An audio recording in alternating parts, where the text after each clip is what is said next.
Start with the roll call, which is, I think, self-explanatory. Governor, Yes. Attorney General, Yes. Commissioner Goring, Yes. And I'd like to invite all of you, if you care to join in the Pledge of Allegiance. I pledge Allegiance to the flag of the United States of America and to the republic for which it stands, one nation, under God, indivisible, with liberty and justice for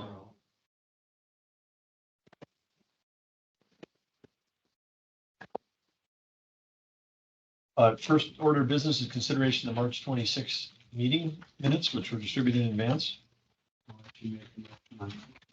Pardon me? Oh, would you like it? Yeah. This one you get second. We have a motion and a second. Are there any additions or corrections? Hearing none, we'll call for the vote. Attorney General, Yes. Commissioner, Yes. Governor, Yes. Motion carries. I believe we've got one other item under other industrial commission business. yes, thank you, Governor. I just handed out some materials. We did receive a request from the State Investment Board, and this is related to providing asset management services to the State Historical Society for some of their endowment funds. And there is a provision in Century Code that requires the Industrial Commission to approve these agreements.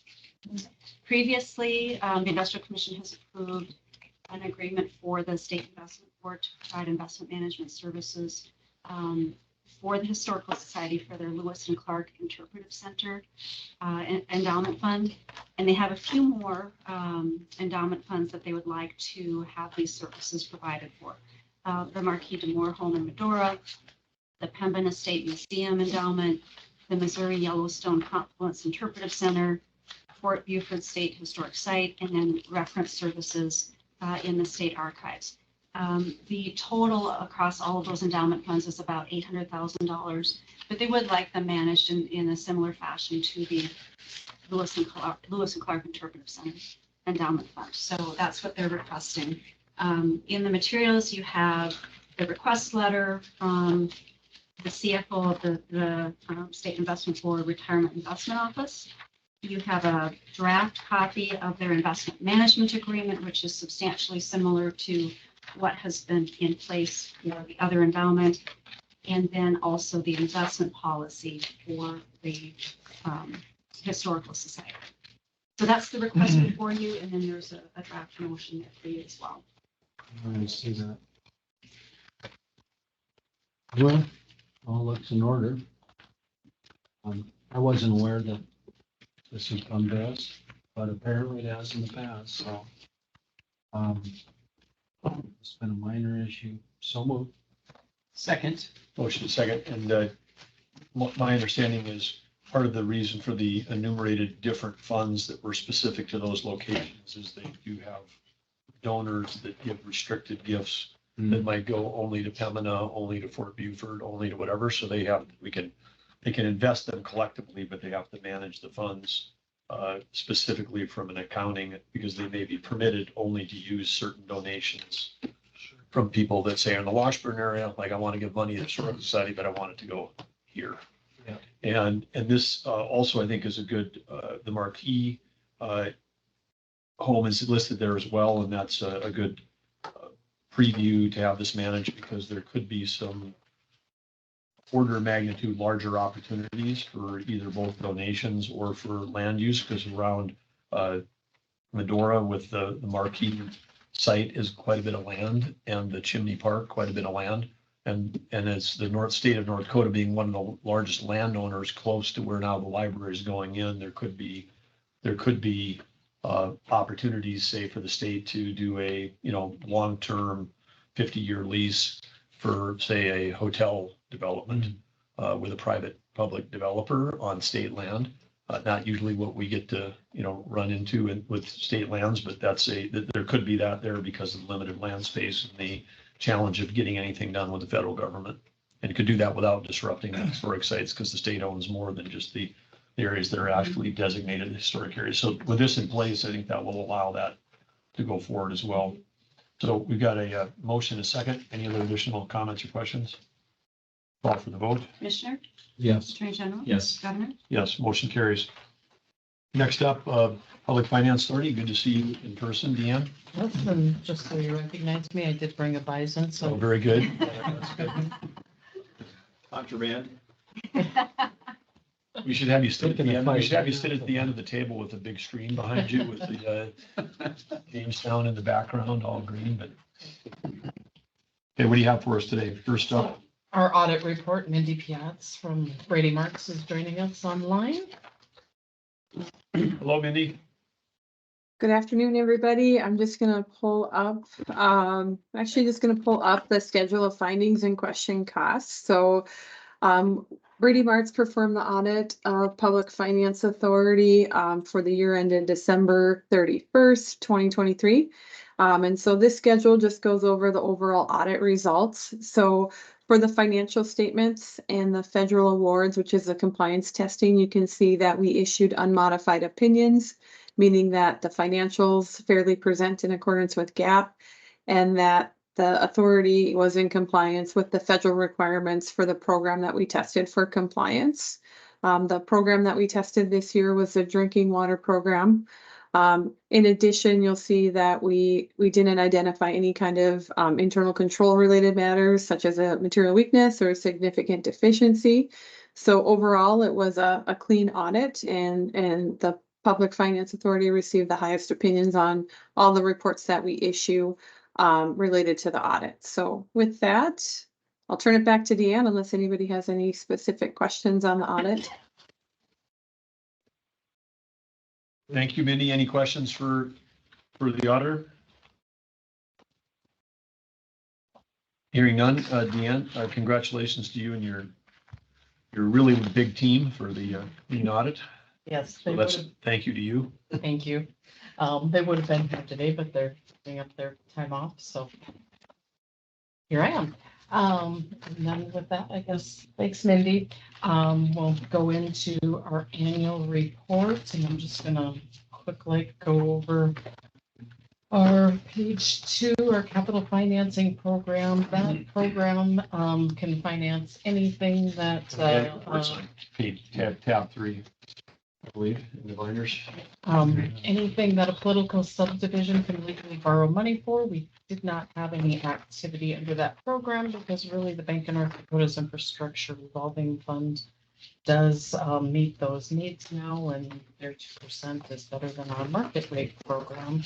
On page 5 of our report is the state revolving fund program, which, as Mindy indicated, they had audited, or the single audit covered the drinking water program. But under that program, there is the clean water program, which is the lagoons and wastewater treatment plants and such. And so last year, the Industrial Commission would have seen loans to 12 political subdivisions for a total of $135.7 million was approved in 2023. And under the drinking water program, which would be the water treatment plants and water mains and lead service lines, there were 15 political subdivisions that $42.155 million worth of loans were approved. And then total outstanding in bonds that the Public Finance Authority has issued. Of course, the Department of Environmental Quality receives grants from EPA. The state of North Dakota is required to provide 20% match, and then we have leveraged the program so that we can fund all the loans that are ready to proceed and show the ability to repay. And as of December 31st, we have $278.7 million of bonds outstanding in relation to those clean water and drinking water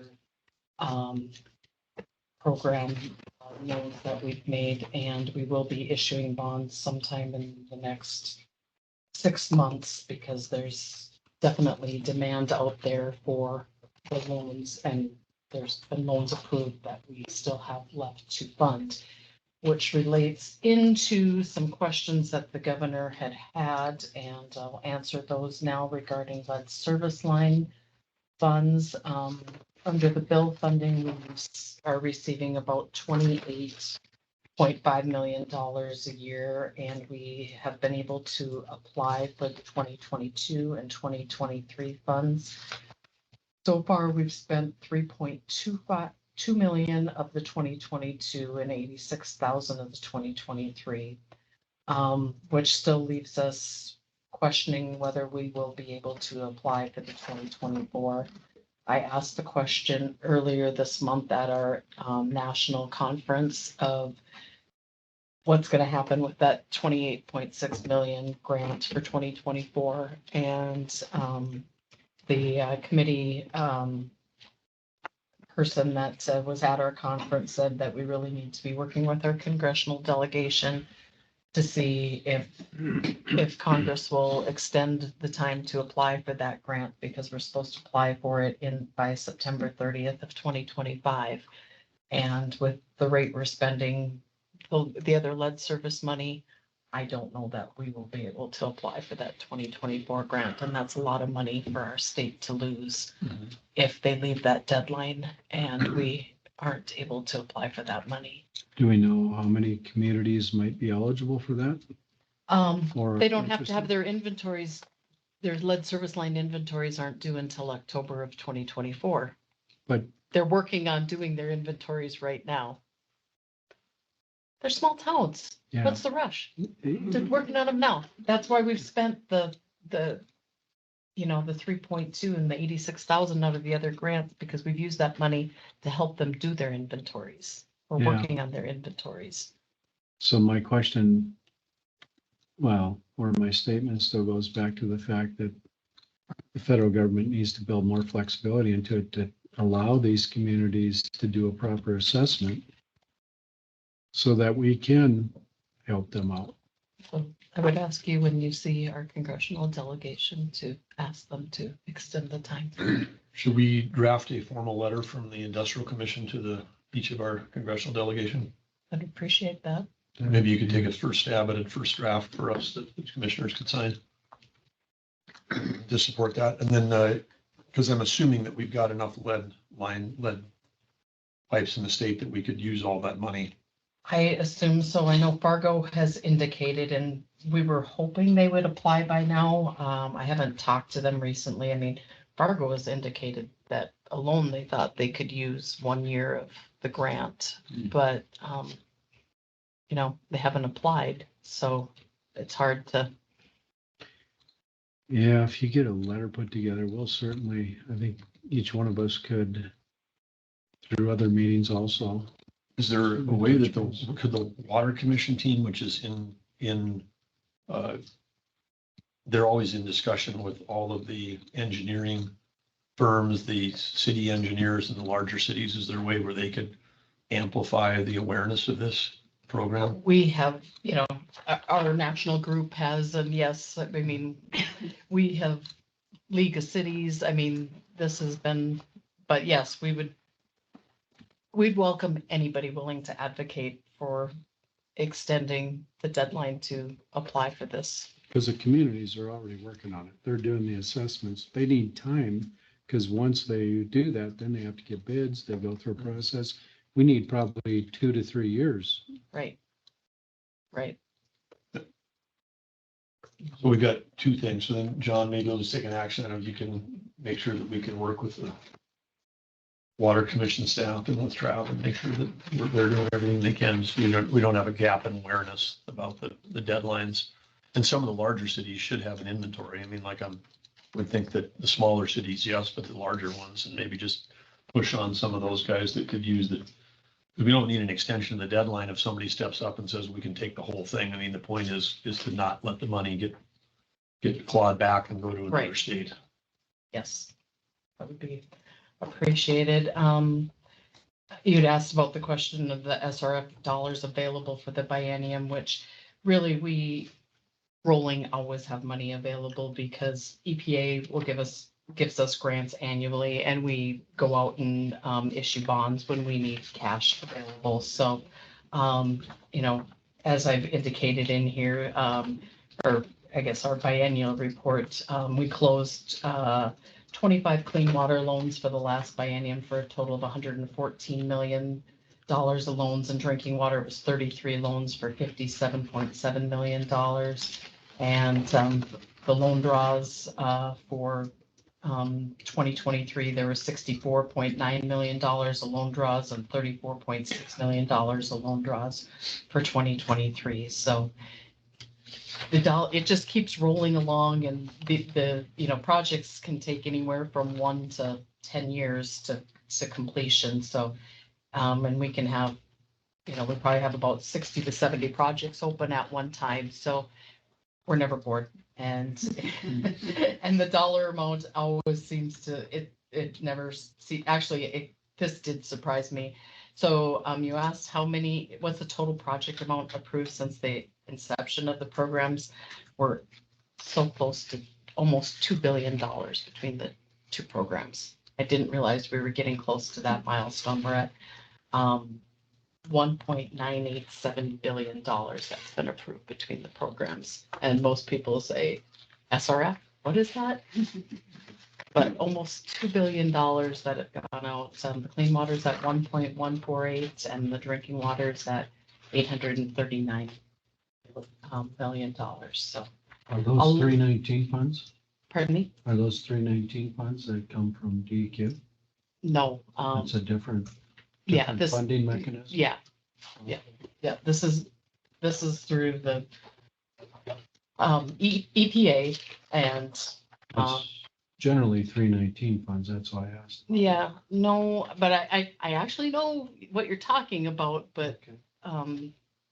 the SRF has its own funding mechanism that you weren't here last month when we talked about it, that they've been taking the earmarks from the SRF's funding. And so that's another ask at the end of this meeting. But the SRF program actually replaced the construction grants program back in about 1989. So then on our Well, congrats on the milestone, and obviously a lot of communities in North Dakota benefited from the work that's going on there. A lot of great projects accomplished. We have a map, and I think it's probably time to update the map and add more communities, but thank you. And then last, on page 8 of our annual report, the newest bonds that our agency has issued were the legacy funds. Back in 2021 and 2022, we did 2 bond issues to fund those projects that the legislature had authorized in the 2021 legislative session, and made our first principal payments on those on December 1st of 2023. So only 19 more payments to go on those, and they'll be paid off. And then after that, in the annual report is a list of all the loans the Public Finance Authority has ever made since 1977. I'll let you fall to sleep at night reading all of those if you'd like. If you have any questions on anything, I'd gladly answer any of those at this time. I would just say that the legacy bond program of getting those done, well, we missed the opportunity to do them in 2019 because there was a request for a similar program when we could have had like super low interest rates, but in retrospect, getting them done in 2021 looks like a bargain, both in terms of the interest rate, but also getting some of that work done before all of the inflation hit construction projects. Yes. So there are times when borrowing during low interest rates and low inflation can be super fiscally conservative as opposed to never borrowing at all. And we're waiting until inflation hits and then paying cash. So anyway, way to go on that. I mean, because the savings on that 710 million has got to be significant. Yes. Any other questions on the annual report? Hearing none, we'll go into the consideration of state revolving loan applications. Talking about inflation, surprisingly, none of these are loan increases. I'm sure that'll come later this year. The first is the city of Ashley requesting $3,048,000. They're eligible for $2.3 million loan forgiveness, so their net loan will be $719,000 due replace their existing water tower and underground storage reservoir, and they are going to repay this with special assessments. And our advisory committee recommended approval of this loan. So moved. Second. A motion, a second. Any questions or comments on Ashley? On the water tower, this is how you happen to know how old it is, or are they increasing capacity or changing? I happen to know that they are increasing capacity a little bit because I believe Department of Water Resources did take their request down a small fraction of their cost share request. They're replacing their 65,000 gallon. and then they had a underground storage as well. Yeah. So I don't remember the exact change and for their storage amounts, but I just remember that their initial request and that there was a slight decrease in what they'd requested in cost share and what they actually got. As part of the advisory board recommendation, because one of the things that Commissioner Goring and I've been trying to drive with on the water commission side of things is regionalization, and sometimes these small individual city water projects have an opportunity to become part of a rural water system. You know, is this municipal only, or is that something the advisory board looks at with the same lens that the water commission is when the water commission is also providing funding to these? This one is a regionalization. They are connecting. Is Are that they part of, connecting to web? No, they're connecting to South Central Regional Oh. Water District. It made it all the way down there. Huh? okay. Yep. So then but is that as part of the advisory board look? I know you're looking at the financial and can they cover the Yeah. loan requirements and all that, but is regionalization one of the criteria that it's part of your evaluation? That's usually, DEQ looks at that when they look at their, facility plan. And that's usually where that gets looked at more so than on our side. I think, well, I mean, this is an action item request, but I think as we've tried to update the water commission, looking at making sure that we're not throwing money at things that we're creating redundancy or overlap between rural communities and rural water. Because sometimes those water towers in rural communities can be an integral part of the rural water system, is to just make sure that we have that your team is looking through the same lens as the other state agency when we're Okay. two people funding the same piece. Reese is nodding there. Maybe we can make that connection. But with that, I'll call for the vote. Commissioner, Yes. Attorney General? Yes. Governor? Yes, motion carries. Next is Cass Rural Waters. And Cass Rural Water is looking to enhance the capacity to convey more water between two of their reservoirs and improve their system pressure. They've requested 2.6 million from the drinking water program and have cost share of almost $3 million for their project. They requested a 20-year loan term with $152,000 average annual repayment and don't even need to raise the rates to repay it. An advisory committee recommended approval of this loan. So moved. Second. A motion and a second. The only thing I would say here, which is more of a for a John of Water, when again, this is Cass Rural Water, but this is Horace, and this is the fastest growing metro area in the state. And so we are continuing to serve these areas that are actually metro areas, but then our cost share program on the Water Commission is 75% for rural and 60% for urban. And this is probably anybody that drove through here would be listed as an urban area, but yet so that's why they probably don't have to raise rates, is because they have the density of users, a small project, a lot of users, makes a lot of sense. But then we should probably question, does the state need to be paying 75% of this project versus 60%. But that's a debate for the Water Commission. Yeah. Make sure loan thing very earlier, but we'll take that over there. Okay. I'll call for the vote. Commissioner, Yes. Attorney General. Yes. Governor. Yes. City of Underwood is replacing their water tower to alleviate water pressure issues and replace some high service pumps as well to meet current standards. They've requested $3.5 million. They're eligible for $2.6 million of loan forgiveness. They're receiving cost share of $895,000. They'll issue revenue bonds repayable over 30 years. And they will have an average annual payment of $36,000 per year. And they will have to raise their rates about $14 per user per year. And based on that information, we should be able to meet the coverage requirements, and advisory committee recommended approval of this loan. So move. Second. Motion and second. Any questions or comments? Call for the vote. Commissioner, Yes. Attorney General. Yes. Governor. Yes. Motion carries. Okay, and then there were two loans at two different meetings that were below the $2 million threshold that the advisory committee approved. One to Medina for,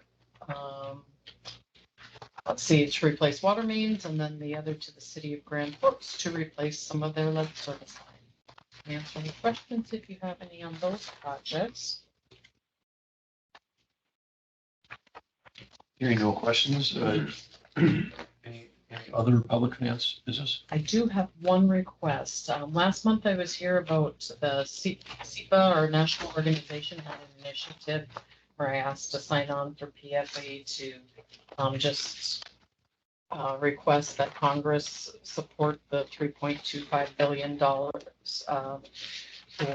without taking the earmarks out of that for the SRF appropriation. And now they've requested that we send a letter to our congressional delegation, and I was requesting that to support fully funding the SRF programs, and you guys had supported that last month, and just was asking that if I could have a letter for Karen to circulate, and that I'm good. would go to the congressional delegates. Yep. Okay. Perfect. Well, Yeah. thank you very We don't need much. a motion for that one, I don't think, do we? No, last month you voted to support this initiative, and so this is just. Perfect. Well, thank you Thanks, very Dan. much. Thanks for driving over.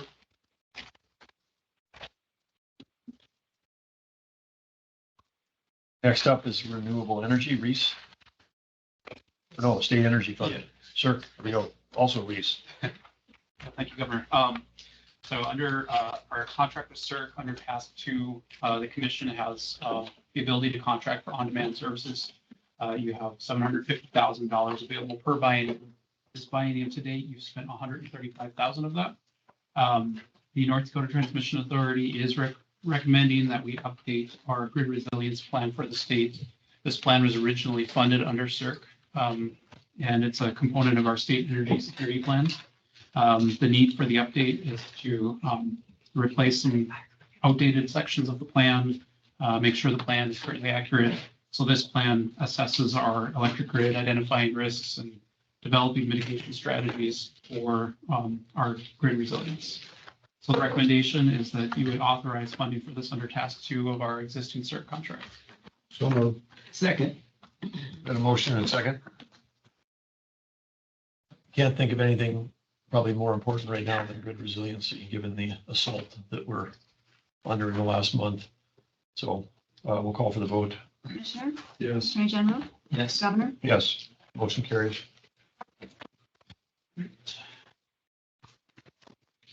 Reese, next up on renewable energy. So I just wanted to take a moment before we get started, just to acknowledge Al Christensen. So Al Christensen was a longtime member of our Renewable Energy Council. He was also a member of the Lignite Research Council, as well as Clean and Sustainable. He passed away earlier this month, and he's a longtime mentor for many of us. He was instrumental in our, state energy policy in North Dakota. Instrumental in the Coal Creek sale. He will be dearly missed, so just wanted to acknowledge that. Thank you for the acknowledgement. And I know on behalf of the commission, everybody here had an opportunity to work with Al, and it's a great loss for not just this commission, but the entire state. He was a tireless advocate, was supporting the communities and supporting power generation in the state. He'll really be missed. So in your packets, under attachment 7, providing the commission with a project management report for your renewable energy program. Page 2 of the report shows all of your industrial commission managed funds, where they're at today with their cash balances and commitments. Page 3, if we dig into the renewable energy fund, your cash balance is just over 8.8 million, with 2.7 million of that being available for new commitments. Cumulatively, throughout the course of the program, you've approved 71 projects, 17 of which are currently active, and you've granted out $24 million, which has led to over $161 million in private sector investments in these projects in North Dakota. Do you have an easy way to access the information, or like what's being produced through that? It'd be just kind of interesting. Yeah. Point. Absolutely. So we do, of course, require regular status updates from each of the projects. Yeah. So we get regular deliverables, we get final reports, and it's a variety of projects. Even though the name says renewable, really most of the projects are related to biofuels and ag energy type projects. So ethanol projects, carbon capture as it relates to ethanol, things like that. Got it. Of course, all the funding for your renewable energy fund comes from oil and gas tax revenue, and it comes through the Resources Trust Fund. You have $3 million available every biennium, and to date in this biennium, your bucket has filled. So this is the most funding that this is going to get this biennium. It won't receive any additional funding for the rest of the biennium. Just a report on some completed projects since your last Renewable Energy Council meeting. One project we funded was for the Gateway to Science ethanol exhibit. This was completed and is now up and running. It's a hands-on exhibit, so attendees to this Gateway to Science can interact with it and see how ethanol works, see how an ethanol plant is designed. Over 50,000 visitors since its grand opening, and it does have an acknowledgement that it received its funding from your Renewable Energy Fund. Another project was through Midwest Ag Energy and the EERC. They were assessing storage for CO2 in eastern North Dakota. Part of this project, they were really focused on that Spiritwood area, but the results suggested that storage potential is better further west. So they completed the project earlier this year, and they turned back a little over 54,000 into the fund. And then lastly, BWR, Renewable Hydrogen Microgrid. This was a project for demonstration of a hydrogen microgrid generator. There's a picture of one up there on the screen. They developed this prototype. They developed it to be mobile so they could move it around and plug it in as needed. They wanted it to be scalable, so they completed demonstration of that, and they found that they were successfully able to produce this prototype. So they used grant funding from the program to complete that project, and that one was closed out last month. Happy to answer any questions on the project management report.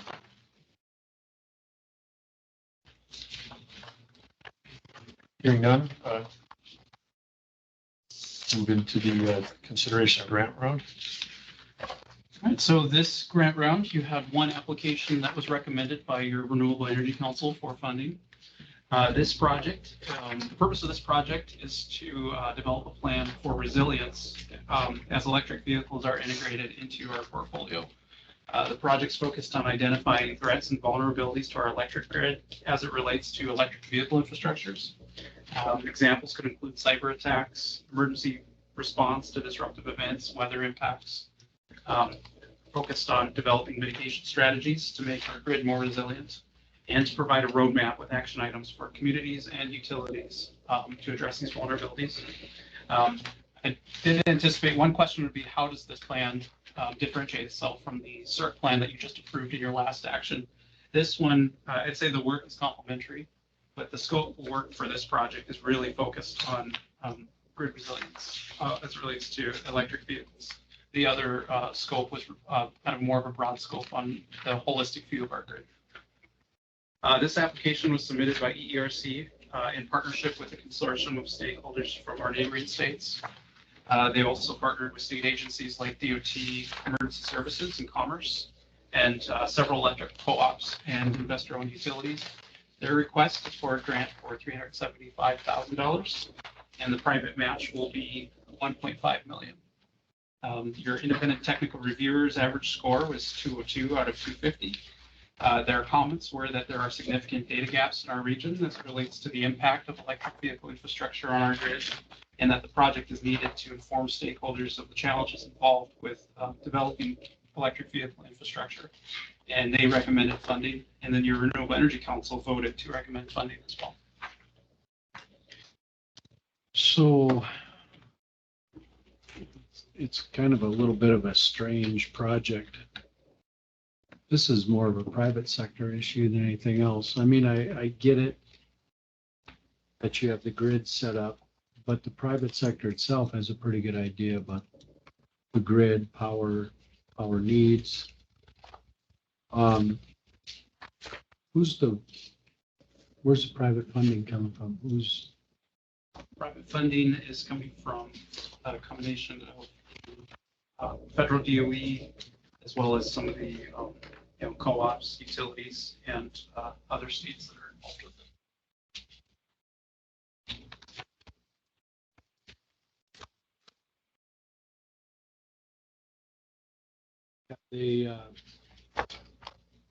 Have they started to identify areas that have already put charging stations in place?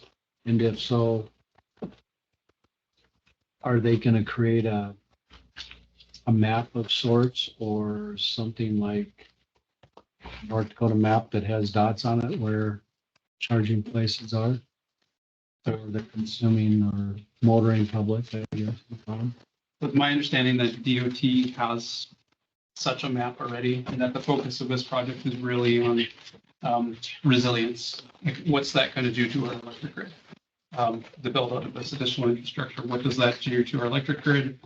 What could it do to emergency response if you, let's say, had a community that had electric vehicles in their fleet? How could they effectively respond to emergencies? My understanding is that this project is really more focused on the resilience side of it. Well, I guess I'll move it, but I'm not that keen on it. What happens if this commission does not advance this portion? Will this project still go forward with all the DOE funding that they have? So if the commission did not vote, it just would not receive our funding.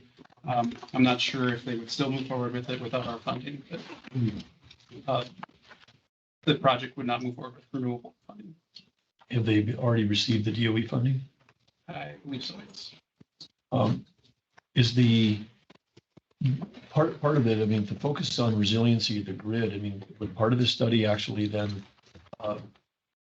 highlight, because it is regional and multi-state, so is the DOE grant for the 4-state, or is the DOE grant specific to North Dakota? So it would be for the 4-state region, but being led by North Dakota. Then are other states putting dollars in? Yes. And do we know what the breakout of what the other states' contributions are? I am not sure off the top of my head what the breakout is, but I do know that, our share of it would be, the 375 out of the 1.5 million. Is part of the project to actually determine the feasibility of, because I mean, there are, like you mentioned, emergency vehicles. I mean, there's a lot of things where we know that electric vehicles and cold temperatures just don't mix, and that this is I mean, if this study was going to highlight and bring some reality to the DOE's plans, that might be useful. I mean, if this was like real data to be able to push back on some of this, but but like with what Commissioner Goring was saying, it seems a bit a bit odd, compared to some other projects we have. North Dakota and Montana, I don't see as being a problem. And I don't know much about South Dakota. I see a study like this being more relevant further south and east, where they've restricted their ability to even allow transmission, update, upgrade. And we're putting a big chunk of money in this. The one that should probably be putting the most in is Minnesota. Because of their policies and actions, but if we were, oh, I'm sorry. No, you go ahead. I was just If gonna we ask. were, if we were to wait, can they wait, bring this back next month? And we can get more data on it, because I'd like more information before we actually do it. I hate to be the biggest contributor to this when we're the least likely to have any issues with our resiliency and the system as it's structured and functions. Do we have the ability to seek additional information and bring it back a month from now? I think so. I know we do have someone from ERC here. I don't know, Tyler, if you want to, Sure. if you have any of that. So as Bruce mentioned, the DOE award has already been approved, which we're currently in contract negotiations for. I'm not sure about the implications of the timing with the cost share, but if it's the commission's desire to bring it back next month, we could probably make that work to bring additional information.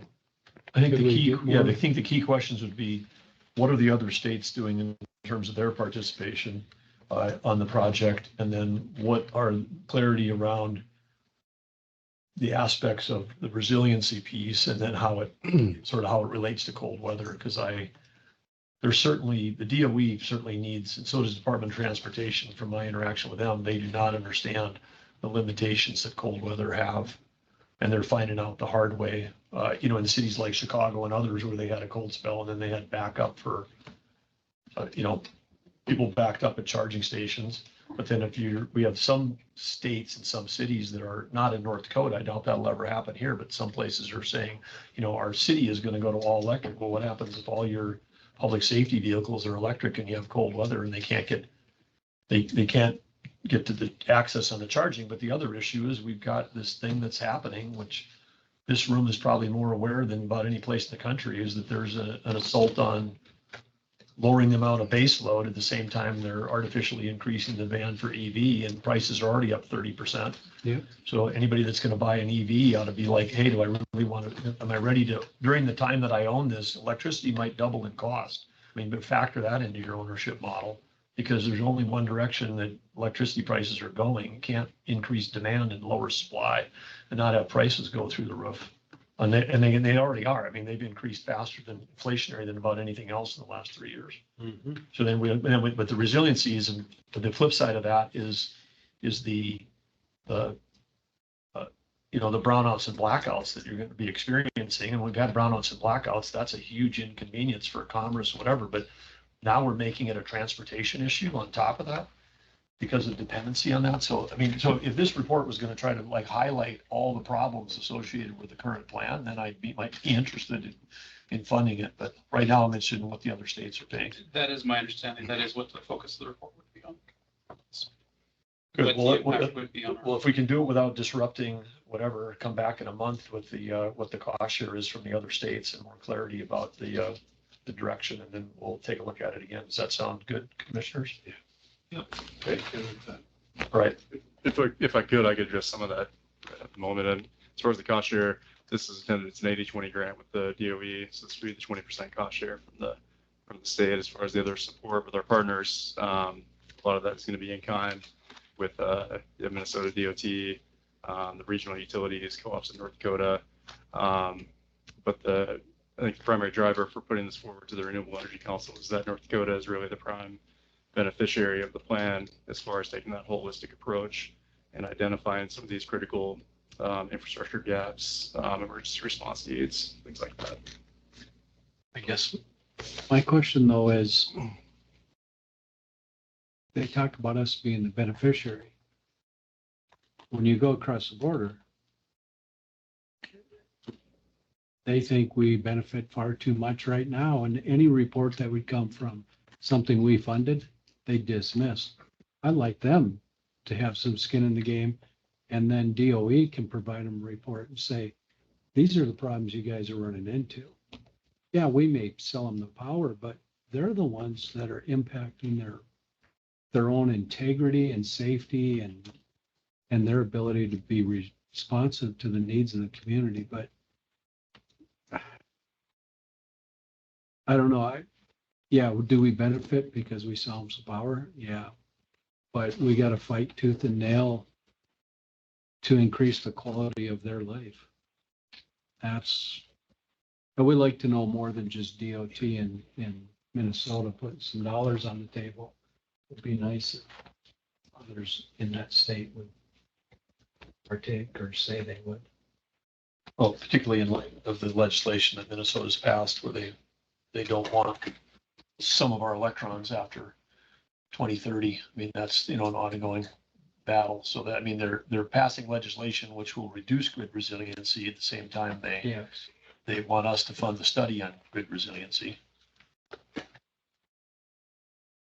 I think the key is talking to Minnesota. Okay, all right, so you got an action item there? Next one, Reese. So next is a project decommitment. This was a project that was approved back in October of 22.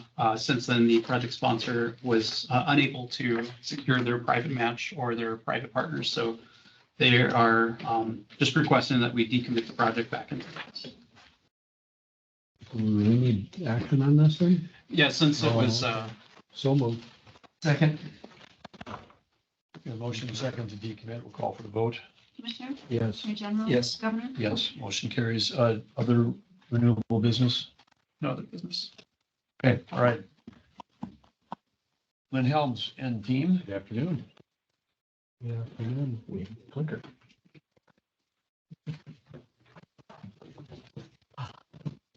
Beautiful April rain out there. Can't say that tomorrow. Look again. Very nice. So we have a significant number of orders for your approval today. The first 6 we should be able to take in a single motion, if you so choose. These are for the confiscation of 6 wells up in Bottineau County, North Dakota. These date all the way back to Earl Schwartz Gopher Oil days. So in the process of Earl getting out of the business, he transferred these to a company called B&B, which was an individual that worked for him. And we went along with that at the time to try to avoid the state ending up plugging the wells. They then were transferred to a company called AAA, and AAA has never recovered from COVID. So they've declared Chapter 7 bankruptcy. These 6 wells, we estimate, will cost about $1.2 million to plug and reclaim. There's a single $50,000 cash bond that we'll confiscate. There were multiple demands for them to increase the bonding to the currently approved level in the rules that were never cooperated with. And I'm sorry. What's the current level again now in the room? 50,000. Oh, the current level would be 50,000 per well. So Yeah. we would have $300,000 in bonding. But we have a single $50,000 cash bond. There is one small piece of equipment that has some value, and the rest is junk. So I guess the good news is that we will use formula grant funds from the IIJA to take care of these. And we will return pretty close to 20 acres to ag production and eliminate 6 orphaned wells. So we're asking you to approve the confiscation of the wells. We don't know of any saleable oil on the sites, but if there is some, we'll sell that along with that one piece of equipment. But we're anticipating $60,000 between the bond and the piece of equipment, and then the cost will be about 1.2 million. Second. And what's the age of these wells? So these wells date back to the 1960s, late 60s, early 70s. Their file number is like 6365, and the most recent wells that we've permitted in the 40,000s. So these would be 60s and 70s vintage wells in Bottineau County, in Wiley Field, and I should have clicked some of the slides, but you can see where they're located. 5 of them are located very close together. It's not moving. We're just, These would be. and one is a little ways away from the other wells, but they haven't produced since 2019, 2022 in that neighborhood. And vertical Vertical wells, in depth, old vertical Mission Canyon wells, depth about 4,000 feet. and are that, because they're vertical and shallower, is this less cost to reclaim and plug? Or is it work at the service about the same regardless of how deep the bore is? One would think that they might be significantly cheaper, and it's possible, but these wells are so old that they have a lot of mechanical problems, and so we typically encounter equipment that's stuck in the well bore and have to do some fishing in the plugging operation. So we spend about $200,000 per well average to plug and reclaim a well like And this. when we do that, we're contracting with outside firms so that dollars are going into the private sector. Yes, yep. So all of that money will flow into private companies that do the plugging and reclamation. But then we've got inspectors that make sure that everything's being done. Yes, sir. And We we- witness every plug and the final capping of the well, and then we witness the reclamation and also do the final release once the vegetation's growing. And if they were producing in 2019 pre-COVID, what kind of volume per day would a well like this be? 4 barrels of oil a day, 3 or 4 barrels of oil a day, with a significant volume of water, probably 90% water. Yeah. There was one of them is a saltwater disposal well that was servicing the other 5. Call for the vote? Commissioner? Yes. Attorney General? Yes. Governor? Yes, motion carries. All right. You know what's the, I know you said we're using some federal funds for this particular project. What's the dollar amount that we have in the abandoned well fund right now? We currently have 33 million in the abandoned well fund. We've got 25 million of these IIJA funds in the fund right now. We'll be receiving another 25 million sometime in the next 3 months. So we'll be sitting at about 80 million in that fund. And we've talked earlier, Governor, The that 25 is coming from the, from the IIJA. Yeah. another, Oh, another 25 is coming from a second round of IIJA funding. There was the initial grant, then there's 2 rounds of formula grants. And then if we choose, there's an additional 30 million available in matching grants. And we're working through IOGCC right now to work out the requirements that Department of Interior wants to place on the matching grants. We're not real happy with, they continually ramp up the federal government's oversight and involvement in the plugging. And it was meant to be pass-through funding of plugging and reclaiming the wells the way the state does it. But as you know, the federal government always wants more and more control of what happens. So they've used this program to get a lot of information about how states plug wells. And they're now trying to write requirements of how wells should, or how states should plug the wells. You probably saw the announcement late last week that Kentucky and I believe Mississippi, some other states are receiving funding. They didn't mention us, but we're part of that same program. well, and we get less money because we've done the best job of any state of managing our abandoned wells. Exactly. So We've had the high fewest performers- abandoned well, High performers get the least rewards. Precisely. Yep. But states like Kentucky and Pennsylvania, they'll be plugging thousands. I think Pennsylvania plans to plug 75,000. Out of their 400,000? Yeah, well, they estimate that there's 200,000 that they don't know where they are. Yeah, that they're just out there somewhere. And what's our current number? Our current number is 24. Well, these 6 will bring us to 24. From 30, so with no zeros on the end. No zeros on the end of that. 24 wells. Yes. 24. And we have 0 that are unidentified in the state. Correct. We have 0 unidentified. We know where they all are.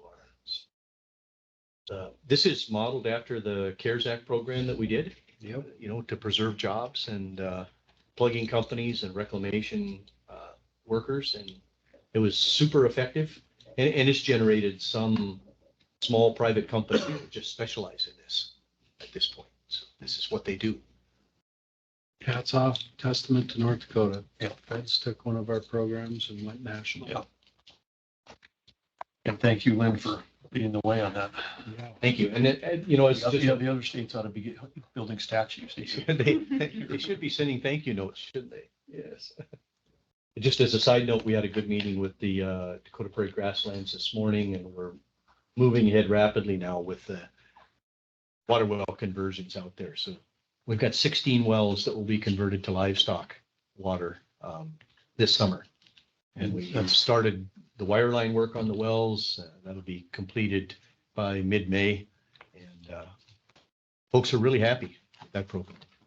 Well, it's good to hear the progress, but did we have aspirations to be able to do more than that? So did we end up achieving our aspirations on the number of We did sites? not. Our Governor, thanks for asking. Our hope was to do twice as many.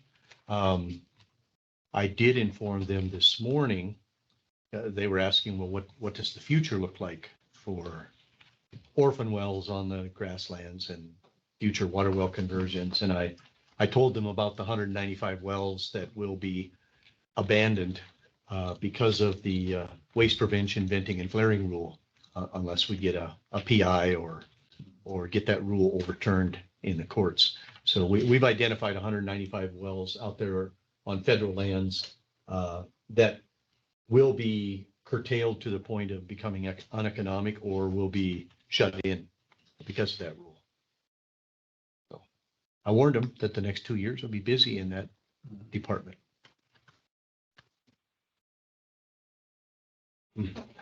Okay, next, Oh, yes. Okay, so items 7 and 8, we could take as a single motion. This is gonna, okay, here's the chapter 7. Okay, so this is case number 30542, item 7 that you see. This is a proposal by Phoenix Operating. And as you can see, their desire is to do a 1920 spacing unit, a 3-mile lateral, or a series of them that cross a township boundary. And sometimes that's okay, but in this case, we had serious concerns about it. Maybe I should just back up for a second and point out, this is a very difficult area to get surface locations in. You can see the potholes up there. So this is part of the duck factory of Divide County. And so you can see how difficult it is to farm that area, as well as difficult to locate surface locations in and around all of those water bodies.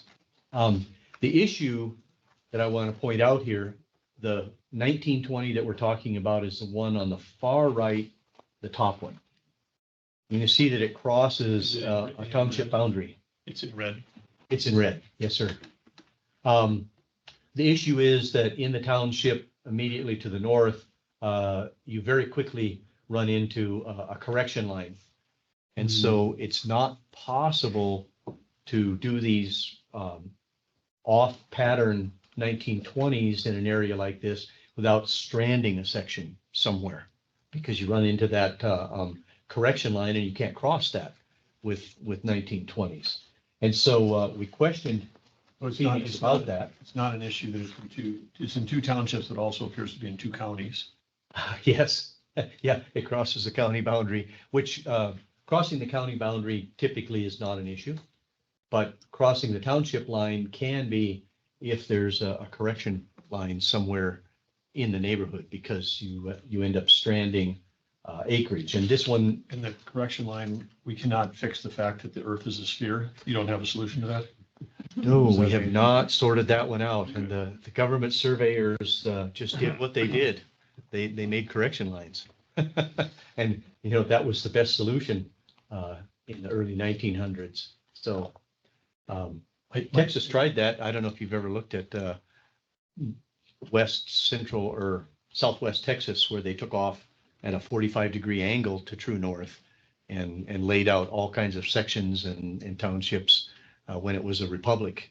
But then once it became a state, the federal government stepped in and went back to this. So at any rate, what would happen in this case is that we would end up with a section stranded in here. We don't know which section it might be, but likely it would be is that section 22 right to the north, or 26? Probably section 26 would end up stranded as a 640, and 640s are not economic to drill in this part of the world. So what we did was we put a motion on the docket the following month under our own motion to look at 4 townships. And we asked the operators in those 4 townships to come in and present to us a plan for how that could be developed with a combination of 1920 and 1280 spacing units. And again, you can see the area, how it's covered with small little sloughs and lakes, very difficult to develop. So this is what 4 operators presented to us. Kraken, Petro-Hunt, Whiting, and Hess all appeared at this hearing, and they laid out for us a plan in their various colors of how you could fit 1920 and 1280 spacing units together to develop this area and protect everyone's correlative rights. Phoenix did not appear at the following hearing. And so what we're asking you to do is approve an order 33155 will deny the Phoenix application, and order 33315, boy, that's hard to say. 33155 denies, 33315 approves converting all the existing 1280s up there to a single well and putting the 1920s and 1280s together as these 4 operators have proposed, so that we can prevent waste and protect correlative rights. And so this is our typical MO for a situation like this, when an operator comes to us with a proposal that doesn't look like it's going to protect correlative rights. We hit the pause button.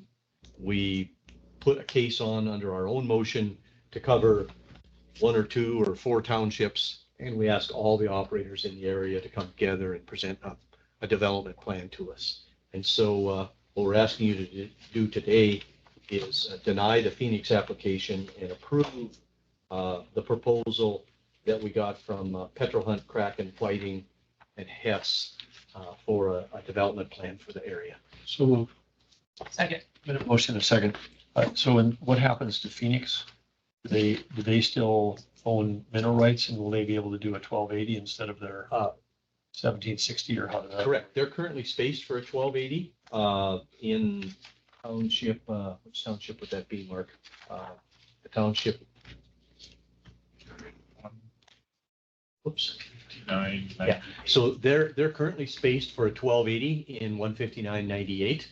They will also be able to develop a large number of their 1920s that they have proposed. So they'll just become part of that whole pattern. The only 1920 that they have that conflicts with that pattern is this one.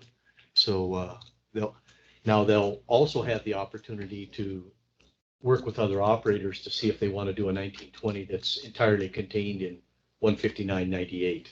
So they have that option as well. Can you point out where the 1920 that we're denying, where that fits in the plan? In the master plan? Yeah. Okay. Mark, you're gonna have to help me out here. I believe Yep, it right. is right here, isn't it? So No, it's this one. this is on the north side of the township line, those will all be patterned so it would- 1920s now. That 1920 would sit right here. Yep. But we've got a proposal from the other four operators to do two 1920s in that township. So right now Phoenix would be required to do a 1280 or come to an agreement with another operator to put together some type of plan for these four sections. But right now there's space for 1280s. And as you can see, there's 1280s to the south of them. So there is the option to do two overlapping 1920s here and here. Because what we did is we converted this spacing to unit to just a single well on a 1280, so that if they want to do further development, they have to come back. Either as further development on 1280s or revised development on 1920s. They can't drill any more wells or permit any more wells until they put a plan in front of us. But an overlapping 3 square miles is the middle one can be addressed from both sides. Is that the? Correct. Oh, I'm sorry. No, the middle section, so there would be a 1920 here and a 1920 down here. And this one would just overlap an existing 1280 with one well. I see. But they're not overlapping each other. No, sir. Okay. I like the, I like the plan they submitted, but go back up there and follow to the west. Yep. See that stranded 640? Yes. So tell me about that. That's the only one in that whole entire thing. Right, so this is the one that really demonstrated that 640 acre spacing does not work in this area. So we don't currently have a development proposal for that, other than to perhaps include it in a 1920 that includes these two wells. So this white area is kind of undecided at this point. No specific future plans. But you're right, Mr. Commissioner, you have a 640 well there that proved it's uneconomic to drill wells like that. And so there's a couple of options. They could create a 1280 here that overlaps with this 1920. Or they could create a 1920 that overlaps this 1280 and brings that 640 in. So they have some options, but right now they can't permit any additional wells until they bring a case. Sure. To put that in front of you. Then Lynn, the correction line that you're talking about, does that actually appear above the township that's on the northern half? Yes. Yeah, this is the correction line up here. And it's offset by close to a half mile.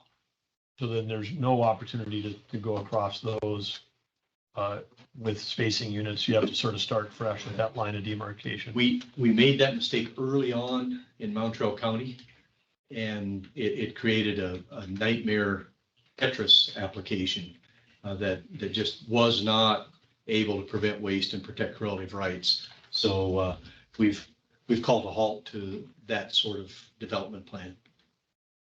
Now, occasionally, they'll insert a laydown 1920 like this one. So if it somehow gets off pattern a little bit and they can correct it with a laydown spacing unit, we do allow those. Sure. Looks good. Yeah, Tetris is a great example. And if I could add, the reason we didn't space those is a lot of those lands are controlled by Petrohunt. They asked us not to at this time until they'll see how the 3 mile technology, and even the 4 mile technology evolves. And they'll come back later with a plan to put it all back together. Great. Okay, so you said we could do these together, but we probably need unless we have a motion that allows a deny and approval in the same motion. Do we have a motion that allow that, or do you want, we could do two separate motions? We drafted them as one. He drafted them as one motion that denies the first order or denies the first Yeah. application. What page is that on? Please, the second one. 17 or 16? 16 and 17. So is 16 and 17 the same motion? Or is it just under, is the one under 16, looks like it says 16, 17. Yep. Yes. Yep. And that was what Approving and respectively denying. Yep. That's what I moved on. Okay, Second. we have a motion and a second to both to deny 33155 and approve 33315. Any other questions, comments? Call for the vote? Commissioner, Yes. Attorney General, Yes. Governor, Yes, motion carried. Yeah, I've got my slides out of order here, so. Now we're on to Now we're on to, 18. yeah, 9 and 10. 33. are you doing, Yeah, I can rearrange my slide deck and click through them in a different order here. So we're on case number 30664, 30663, which is items 9 and 10. Attachment 18 and 19. What we have here is a unit proposal for a very unusually shaped 640 acre water flood unit. Again, we're dealing with Bottineau County, and this is in the Spearfish Charles Formation. I'll explain, I think the next slide will explain the unusual shape. So Resonance, they're a Canadian company, came in and they drilled a three-legged lateral well, the Huber 13-1H that you can see there. It's got one short leg, one medium length, and one long leg, all in the Spearfish, or in the Charles Formation, right? Correct. Yeah, in the Charles Formation. what's the depth of that? About 3,300 feet. It's very shallow. They discovered early on, or thought early on, that water flooding this would be beneficial. And so they came in and requested a pilot water injection project, and they drilled the Stratton 1612H as a water injector, and it goes between the legs of the three lateral producing well. It was very successful, doubled the production of the producing well. One of the concerns that staff had was that the spacing unit, the 640, includes some lands that are outside of the zero line that they mapped based on their geophysics. So it would appear to be outside the producing reservoir. So we questioned on them on that quite a bit. As it turns out, part of every tract has oil pay in it, and they were able to demonstrate to us that the mineral interests within those tracts are all common. So it's not like we're including somebody that doesn't have a mineral interest in the pay zone.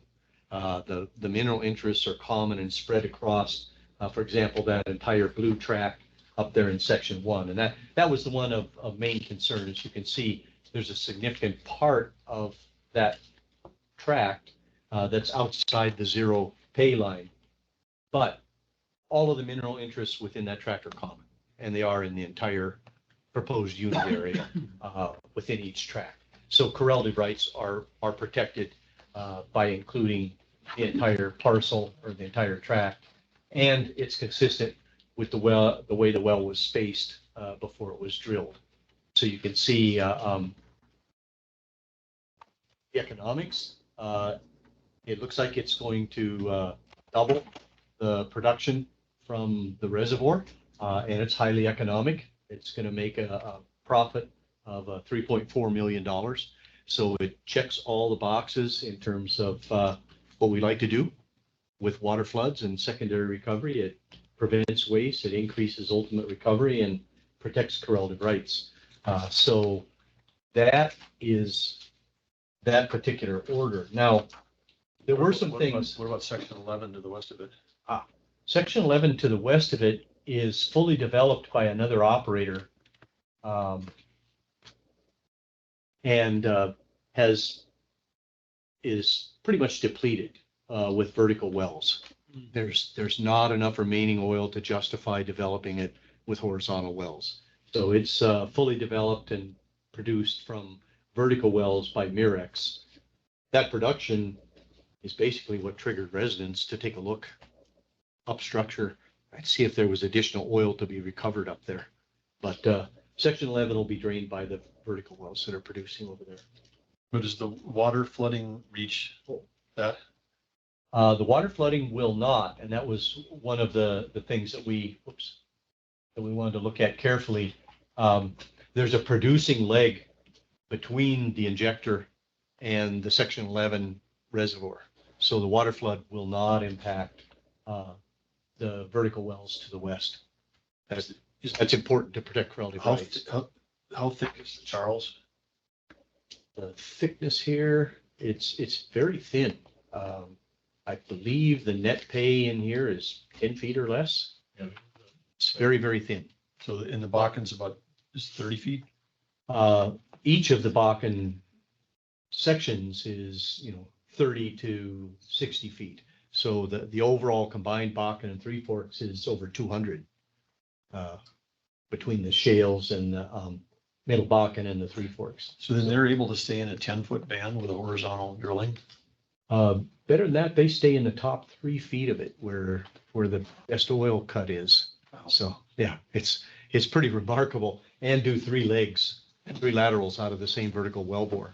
So you can think about the savings in terms of roads and locations and farmland. Section 11 with 4 vertical wells and 2 dry holes in it versus developing Section 12 with a single well site. With a couple acres? Yep. And think of that innovation, all it was achieved without one government regulation asking them to do that. Exactly. All that was achieved because some very innovative people came and said, can you give us the latitude to innovate here? Yeah. And so they anticipate that there will be several more of these up in Bottineau County along with Prince River. The potential to double or better the recovery from these wells. There were a few issues with the unit agreement and unit operating agreement. Those are spelled out in the order. They referred to surface acres, and we know now that, the division between pore space and surface acres and mineral acres is very significant. So we're requiring them to change that terminology to mineral acres. So it's very clear that they're not unitizing somebody's surface acres, they're unitizing their mineral acres. We just want to make sure that's extremely clear. I talked about the net pay map, the pilot injection project. There was an article in the unit agreement that conflicts with the Century Code. So we're requiring them to strike that from the unit agreement. And their interest rate on working interest owners that don't pay their bills was about 3 times what we normally see in these cases. So we're requiring them to reduce that to the norm, which is prime plus 1%. They're agreeable to all that. They just have to file the new documents with it. And they've got everything ratified. So that was this is the second order.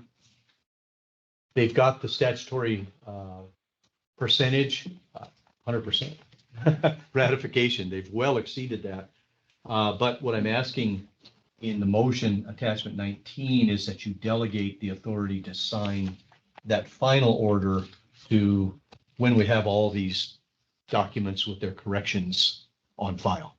So the first one, attachment 18, that motion and order 33314 approves the unit and requires amendments.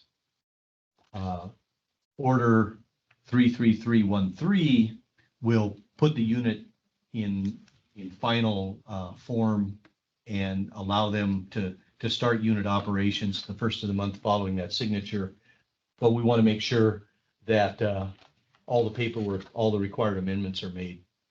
So we're asking you to delegate that authority. It's really just a math exercise and checking to make sure the amendments are in the documents. So I will move both, because when looking at them, we don't have them together. They're a little bit more complex. So I'll just move both of the. We have a motion and a second for both 18 and 19, and we'll take the votes separately. So we'll start, we don't have a second yet. Do you have this? You have a second on both of them? Sir? Yes. 18 and 19? 18, 19. Okay, super. Let me see if you guys can continue. Random. Yeah. Never integral part of the process. These motions and orders are complicated. Thank you, Mr. Commissioner. Necessarily so because I often refer to these units as arranged marriages. Yeah. And you need to have all the pieces in place to make the marriage legal and also all the necessary language in there so it can be terminated if it needs to be. The prenup. Yeah, exactly. Okay, so It's a good analogy. We have, we'll start with 18. We'll call for the vote on attachment 18, motion. Commissioner, Yes. Attorney General. Yes. Governor, Yes, and now the call for the motion, call for the vote on 19. Commissioner, Yes. Attorney General, Yes. Governor. Yes, motion carries to both. Right, Lynn? Okay, case number 30607. It's item 11, and you're looking at attachment 20. This is the application of Petro Hunt for a 3,840 acre overlapping spacing unit, asking that they be allowed to drill a 3-mile section line or lease line lateral right down the middle of that 3840. This diagram depicts it for you. Again, it's complicated. This is part of the area where we initially had a game of Tetris in the Bakken and Three Forks Clay, and it was very non-uniform in terms of how spacing units were laid out. But again, we allowed operators a lot of room to innovate and to sort this thing out. So the proposal would be the dashed line right down the middle of that 3,840 acre spacing unit. You can see that it's got 1280, two 1280s on one side, a 1280 and a lay down on the other side, and the future development of those 1280s with 2-mile laterals. It was opposed by Liberty operating. Liberty raised several issues. They operate the 1280 that half of it is that section 33. They've got 2 horizontal wells that are in an east-west orientation, and they want to drill 4 more. They're very concerned about drainage of their section, about the fact that Petro Hunt went non-consent in the 2 existing wells and might go non-consent in the 4 future wells. But Can you define what that means? they didn't participate. They didn't pay their share of the drilling and completion costs, so they are subject to a 200% risk penalty. They didn't like the economics of the wells at the time, and so they didn't participate and write their check. So they agreed to be subject to a 200% penalty in those wells. And Liberty did not like that because they weren't paying up front, but then on the 200% penalty, does that return so that Liberty ends up recovering that cost? Absolutely, yeah, several times over. Yeah. Liberty's concern here is that their wells, they think their wells are close enough to that section line that they're going to drain a significant portion of the oil from that section line corridor. And they're subject to, the risk of fracture impacts on their 2 existing wells and their 4 future wells if Petro Hunt is allowed to drill this. The significant thing is there are 2 existings are the red and the green, and then the 4 green dashes are the ones that they have yet to develop. yes, sir. Yep. Well, The timing is close. Go ahead. my question is, if their toes are draining the section line, first of all, that shouldn't be happening. Right. So they're not even compliant. No, So I know you got a big mess here, but it's pretty straightforward and simple. It's a section line well. And in a 1920s, but they're 3 miles. I think it makes sense. And I'd question if your toes are drilling or draining the section line, then you got a problem because you weren't supposed to be. Yeah, and there is the potential for those toes to to ultimately drain across that section line into the Yeah. other spacing unit over time, which is why you drill the section line wells. Exactly. And on the west side of that section line, Petro Hunt is subject to a 500-foot setback with those north-south wells, which protects correlative rights if it happens on both sides. But Liberty is subject to only a 50 to 100-foot setback with the toes of the well on the east side. They're compliant, but it's conflicting because of the east-west, north-south intersecting. Yes. Do we need to change in our admin rules or do we? That's something, or does this happen before? It's happened before, and the solution, of course, is the lease line well. And that allows Petro Hunt then to recover an additional 108,000 barrels out of that mile of setback that they currently can't recover, an incremental 108,000 barrels.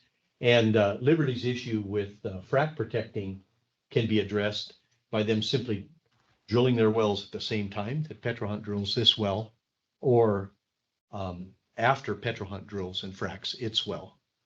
And in order to fully protect Liberty's correlative rights, where the order requires Petro Hunt to drill their well on the west side of that section line, where it's not being drained anyway. So yeah, it's not. None of this is absolutely perfect. You can't totally trap oil within a spacing unit. You can only delay the impact on the neighbor by using setbacks. And so we use a combination of small setbacks for heels and toes because they don't as effectively fracture as parallel laterals with lots of stages. And, Liberty talked about, well, we're going to have 6 toe stages, right along the section line. But if Petro Hunt is allowed to drill this extra mile of lateral, they're going to have 20 stages along that mile of lease line. So the difference is pretty obvious. The Petro Hunt proposal protects or prevents waste. And if they're required to drill it on the west side of the section line, 150 feet from that section line, then correlative rights will be protected too. And Liberty can protect itself from frac hits or from the cost of cleanouts by just changing its drill schedule and drilling its 4 wells after Petro Hunt drills its well or at the same time. So moved. Second. How complicated can we make it? So Lynn, so on the toe there, it's 150 feet? Depending on the completion of the toe, it can be as close as 50 feet, but it's typically 150. Correct. And then you said and then Petro Hunt's going to be 150 feet in? There'll be 150 feet on the other side of the section line. Yeah. So they'll be 300 feet from the toes of those wells. Which is if we had a toe and a heel, they'd be 300 feet apart. So you're back to what we try to achieve when we're all lined up on north-south. Mhm. Okay.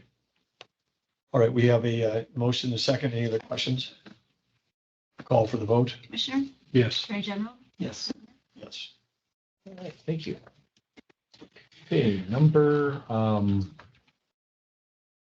0723, case 0723, do we have a slide for that?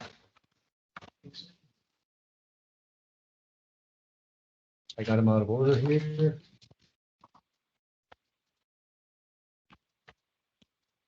Is that it? Nope. Okay. Well, I don't think I have a slide for the number 12. This is the termination of the Eland East Lodgepole unit. Everything is in order for that unit to be terminated, so that arranged marriage is ready to go. All 3 wells have been plugged. They've all been reclaimed. Paperwork's been properly filed with the county. They've met the requirements of the unit agreement, unit operating agreement, and the statute in terms of unit termination. So this one can go away. So It moved. sounds more like an arranged divorce. Yeah, things weren't gonna work out. I'll Yes. second. Okay, things will no longer work out. Lynn, I know you have a slide, but how large is this unit that we're terminating? Oh, yeah.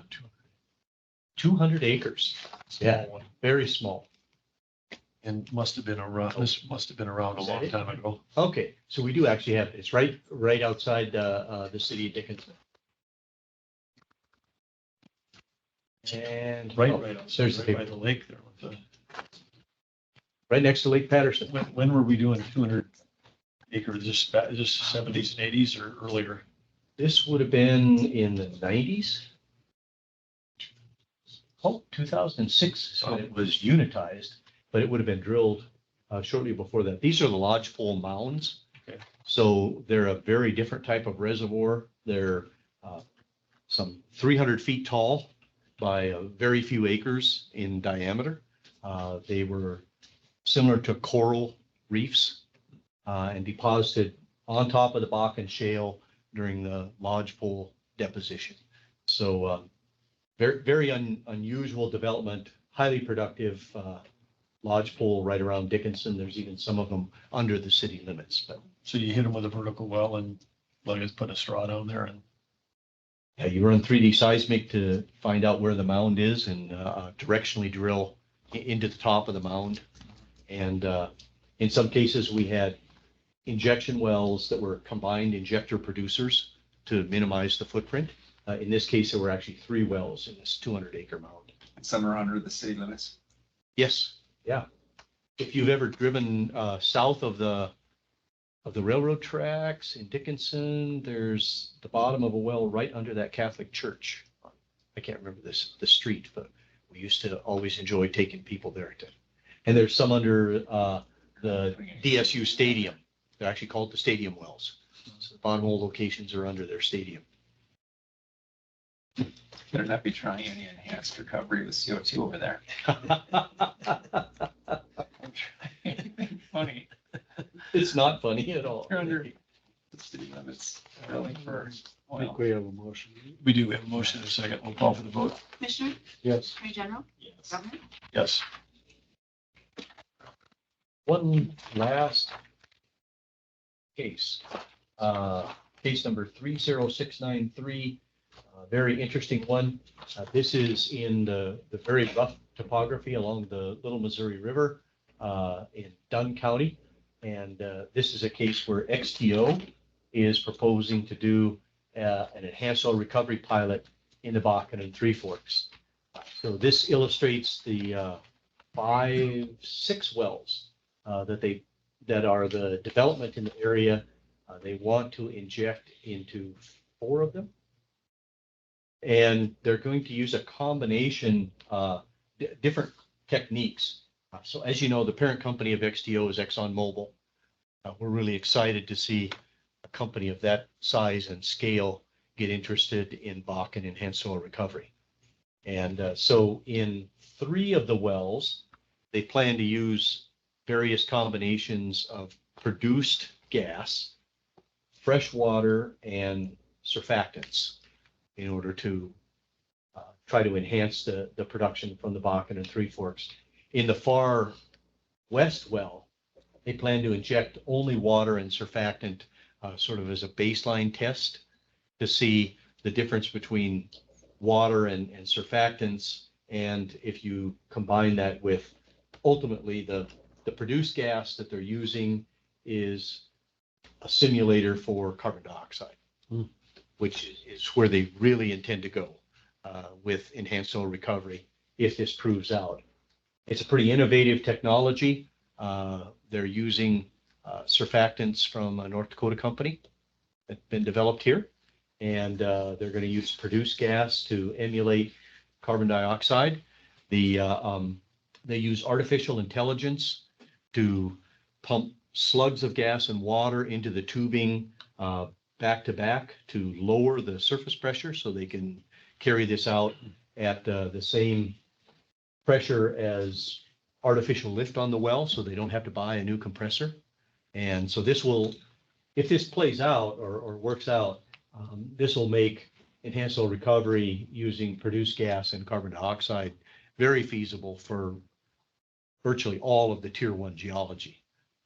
Now, the interesting news is that if we were to capture all the CO2 that we produce in North Dakota, we would only have enough to satisfy 35% of the Tier 1 geology. And we would only have enough for 15% of the Bakken. I'm sorry? Maybe we should bring more.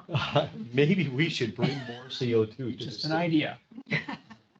And Crazy. so, on me over there. so this is a really important project to move this forward. We have 3 projects running right now that are testing 3 different technologies, and this will bring a 4th technology innovation to the table by a company of the scale of ExxonMobil. So What do you think the increased production potential is from using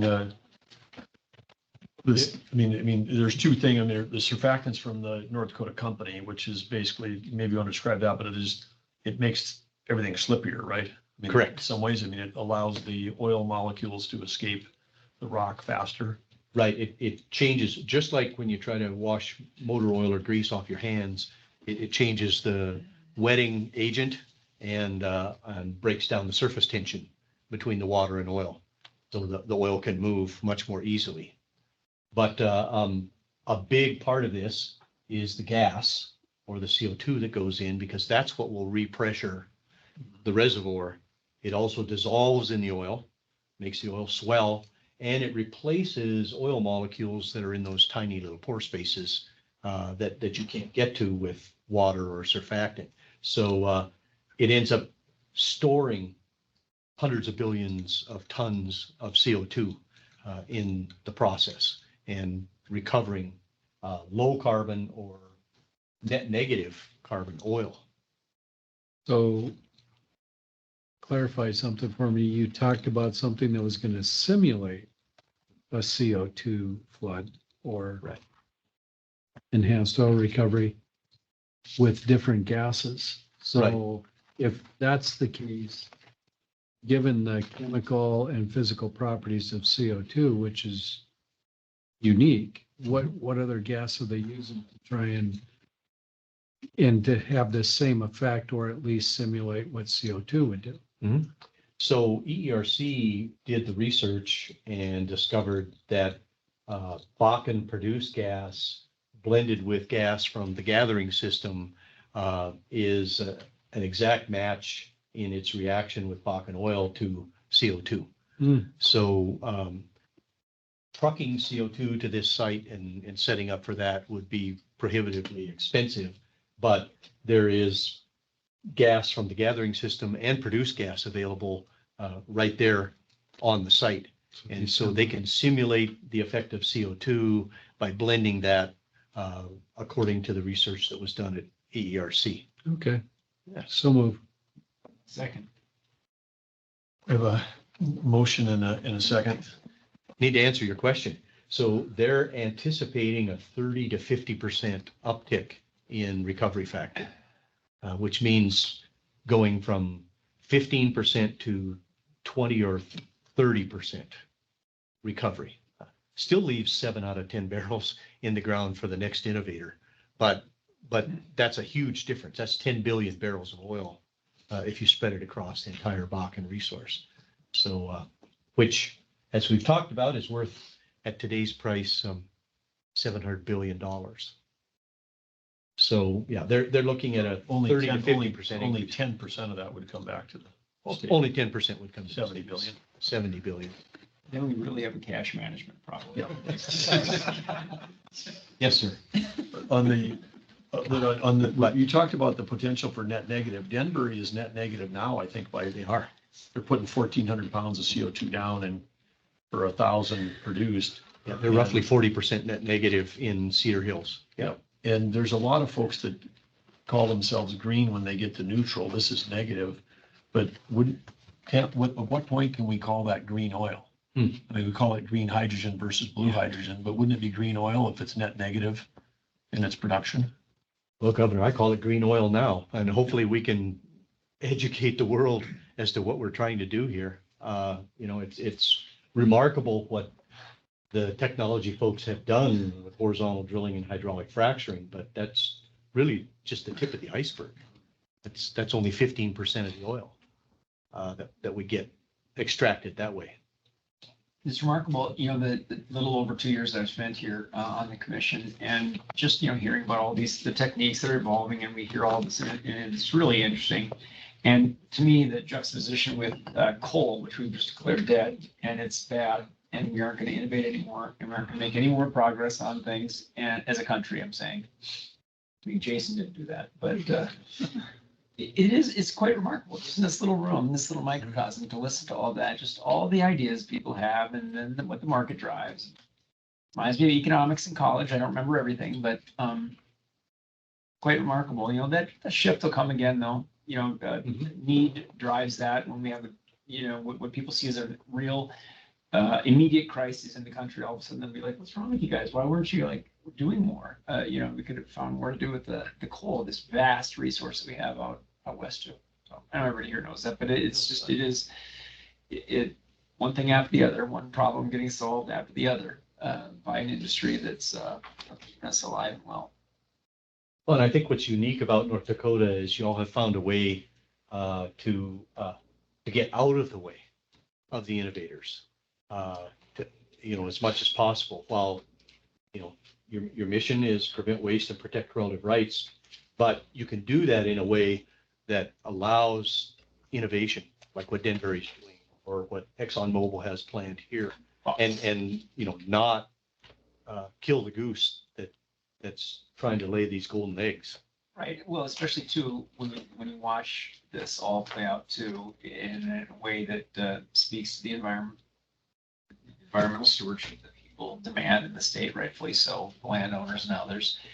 And I remember back when I was lieutenant governor at the time during the Bakken first initially just blasting upsurge, and I used to every time I was out west, I would take pictures of the little oil derrick on the middle of a wheat field, and just send it out onto my Twitter, just to make the comment to people, because there was this comment like the West was being overrun and there was going to be nothing left but just vast oil fields, these vast wheat fields in the middle. And I'm not minimizing. I'm just saying that it's so apparent to anyone with knowledge of the situation that we demand a lot of this development, including that still be able to plant something when it's all over, and it's remarkable.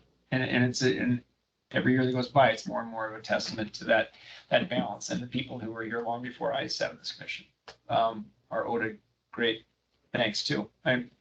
He's been here forever. He's been here a long time too, and that's something that we all kind of inherit, and you hope to be able to do the same as you serve here and beyond. But anyway, sorry for the sideways track, but it is remarkable because we have declared this vast resource of coal as a nation. It's sort of like I feel it's always like just scratching away, trying to keep some way to keep moving in a positive direction. And there is a lot of innovation that's still being driven, and we a lot of dollars come through here that our policymakers direct that way. And we just have to keep that battle going. At some point, the national government won't be at war with us. I can feel it sometime.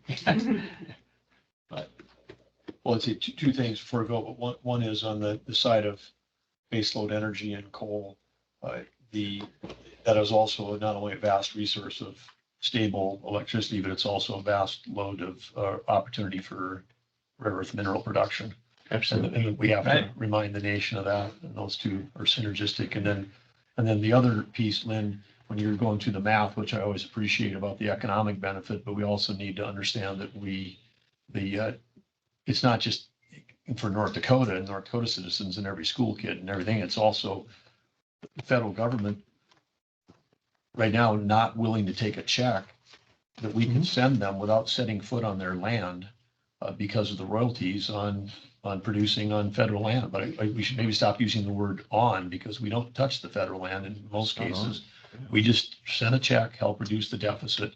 It's one of the ways where the federal government can do nothing and the private sector is sending them same word. And that's exactly what Theodore Roosevelt intended with the 240 million acres, which is, as he said, it was for as much for development as it was for conservation. It was meant to be for the benefit and the use of the American people, and we're trying to do that.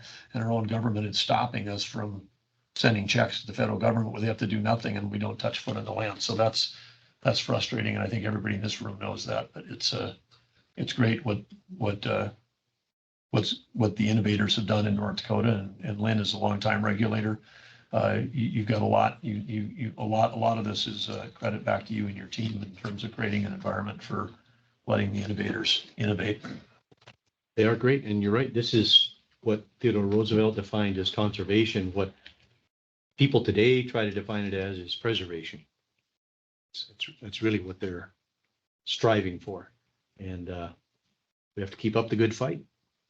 Well, and to get there, what's interesting is there's so many of the lawsuits that were involved violation. They're violating their own federal laws. They're already established. The people who are elected to make these determinations have made these determinations. We've got all sorts of mandates out there for quarterly sales and leasing sales, and they're not doing it. It's not very complicated, and the courts haven't had much complicated made much of a complicated determination, and yet they still do it. They continue to drag their feet, and it's one of those things where you can almost hear the White House or others looking out onto the country and saying, okay, they got their court order, now let's see them enforce it. Good luck. We're not going to do it. We're not going to hold these. We're not going to hold these sales, these auctions. I guess they have so much money they don't need it or something. Maybe I haven't followed that very closely, but maybe they're all set. They're all set for money. It would appear that, Yeah. I mean, to the governor's point, they don't have to do a thing. They don't have to do anything. Just let it be abstracted. allow it to happen. Let those things happen. Yeah, be revenue for everyone in the United States. The whole country of mad people about things different from what they're mad about in some cases. We have a motion and Yep. so we'll call for a vote. Commissioner, Yes. Attorney General? Yes. Governor? Yes, motion carries. That concludes your cases, Lynn? That's the cases. Thank you very much. Do you have any other under Department of Mineral before we go into the legal updates? Well, we're part of that. Right. But in that No, section. we don't have any other, Okay, thank you. for that, so we can.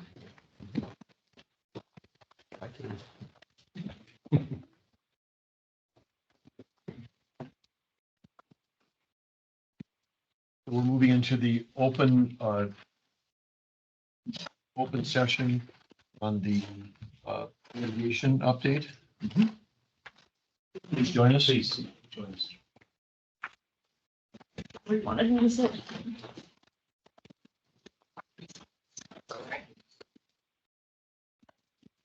Well, I think you've already gone over the main points that I'm going to be touching on. And We're happy to hear them again. well, I guess I'll start with on the agenda here about Northwest Landowner versus NDIC. Our motion for summary judgment, we just filed that on the 12th. Our response to other motions for summary judgment are due May 13th.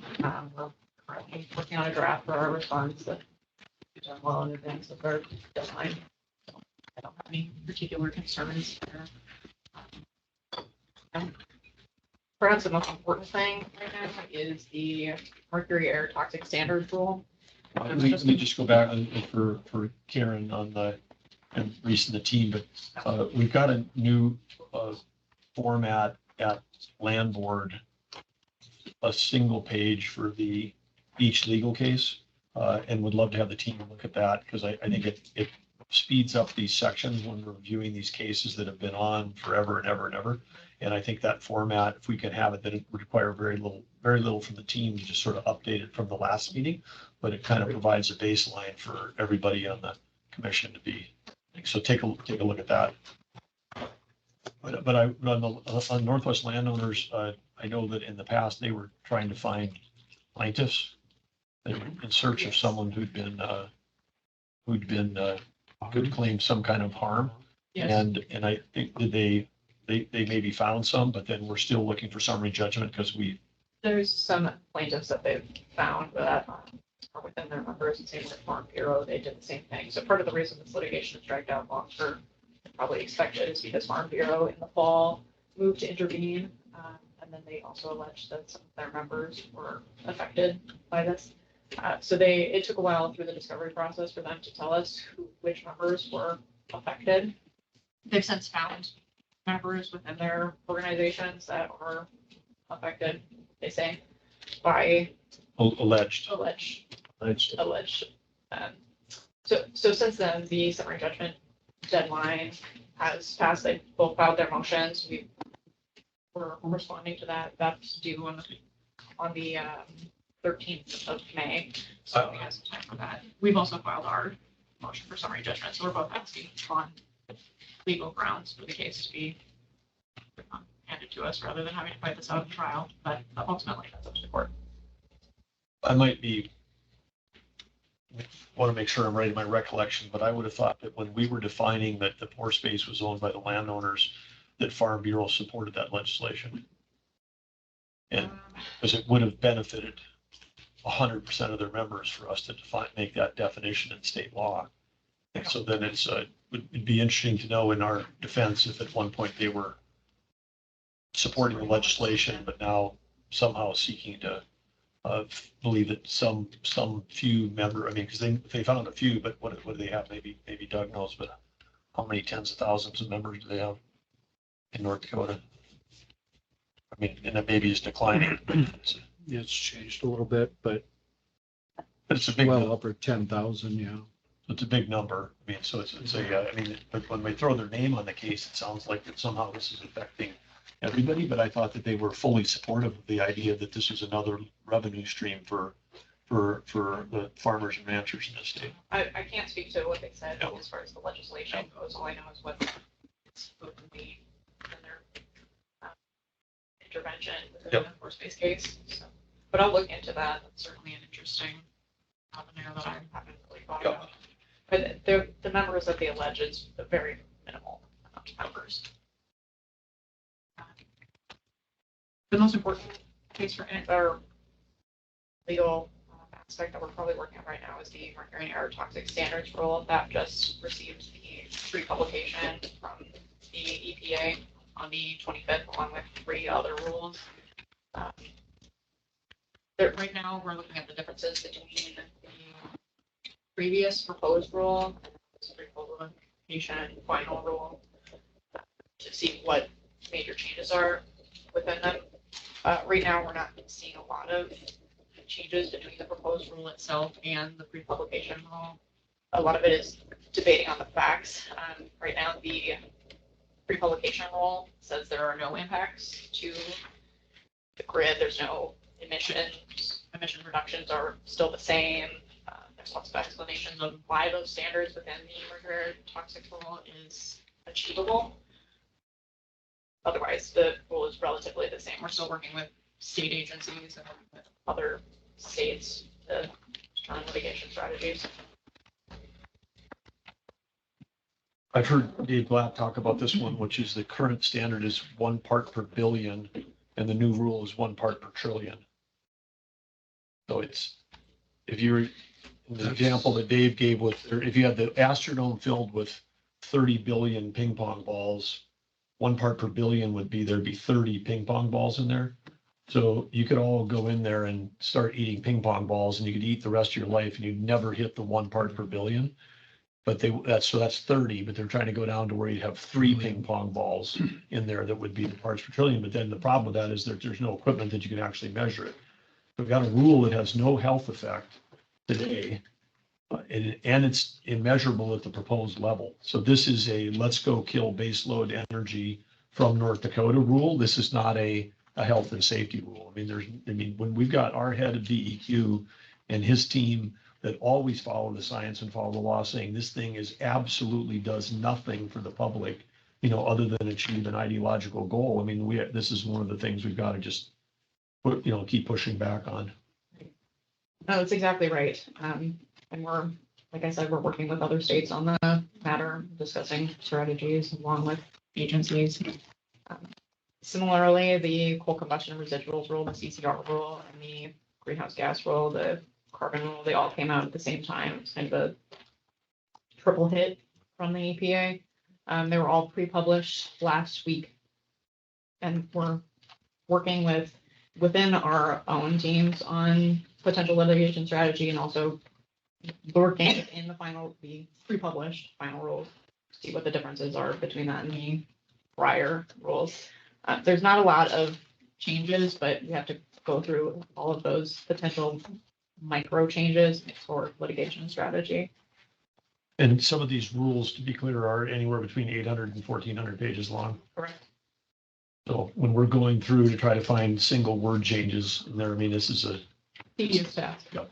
and it was a trifecta, an intentional trifecta. And the other piece, which I understand, is there's that May 20th may be a date, which is the Congressional Review Act. So they're Right. trying to jam all this in and get it approved, because the Congressional Review Act, if there was a change in the legislature in Congress next year, if it gets cemented into the Federal Register after that date, it's easier to unwind. If it gets cemented before that, it's harder to unwind. So they're trying to future-proof a potential loss in the election by jamming. That's why, because I mean, I started, why is all this stuff coming out in such a rapid-fire fashion in the last 4 weeks? And why did we get 3 more last week? Well, they're actually bypassing what would be the normal process of more hearings and more public input. So to Drew's point, they are violating, if not the law, then actually past practices to try to jam. And to be clear for anybody who's not in this room, there isn't a one of these things that's come out of Congress. We should just start with the thing that these are all bureaucratic, unelected bureaucrats doing rulemaking. And we're not talking about laws of the nation. We're talking about mandates and rules that are being thing. And on the coal combustion one, I mean, we fought for primacy on some of these things. And then we've got among the cleanest air in the country in North Dakota, even by their own surveys, but then they're trying to, and so some of these we should be pushing back just on it's federal overreach, and it's not even in their lane to be trying to regulate us when we can be self-regulating as a state. Correct. Yeah. And I think along those lines, one thing we've been seeing, to your point, in the last 3 months, we've gotten dumped on the same thing, rule after rule after rule, and it takes time if you're gonna go through and have a thoughtful response. But you create such fatigue with your staff because they're already working on this one and they need 7 to 8 weeks, and they've already dropped 3 more on you. You just wear everybody out and they win. Well, it's part of the strategy. Yeah.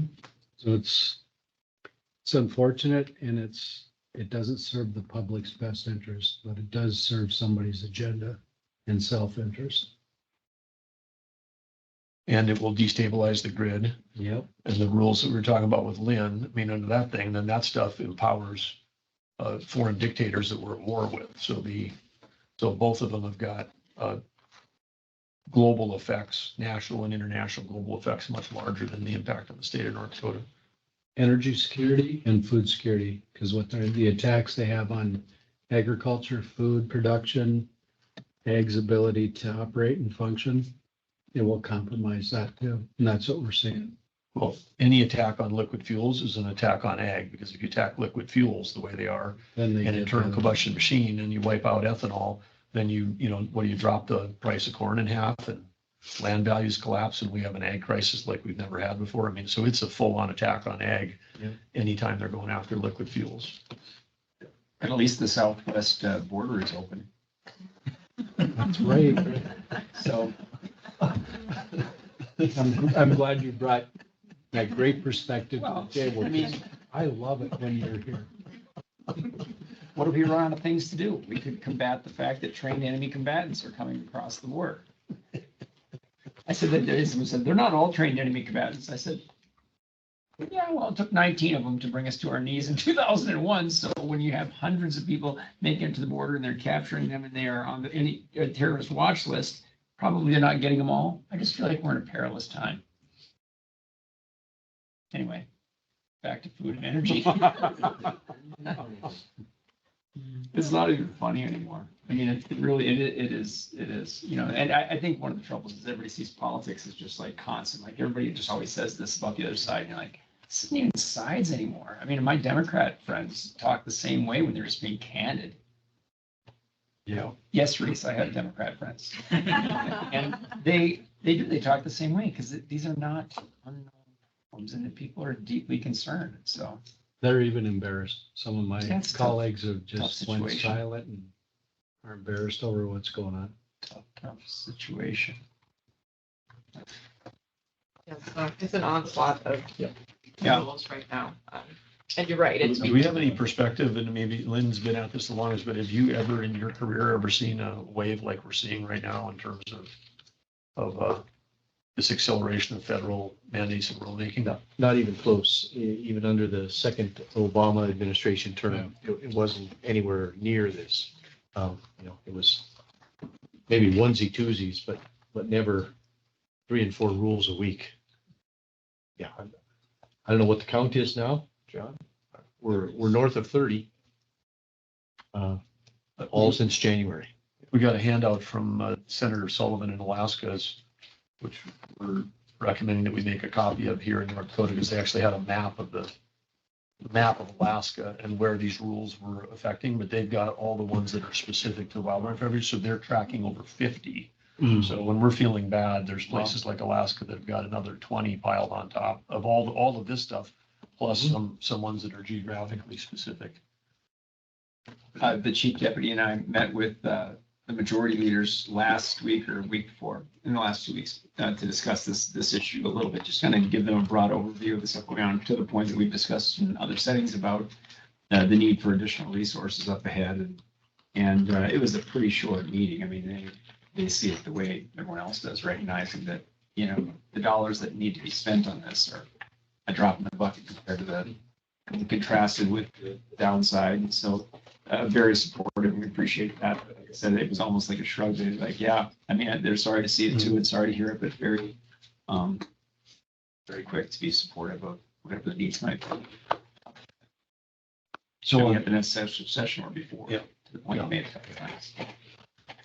I'm glad you met with And them. it's critical in a lot of these cases to get injunction or a stay on the rule, because by the time you finish the litigation, the rule has destroyed the industry that it set out to destroy.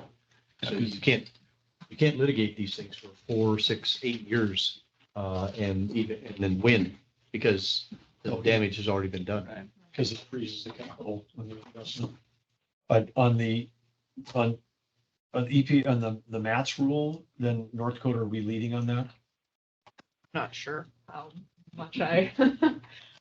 I can't keep say track of that litigation, anymore. But But that'd be, I think would be good Yeah, for us to right. understand here, because sometimes I feel like I can't talk to one of you, it's a quorum, so.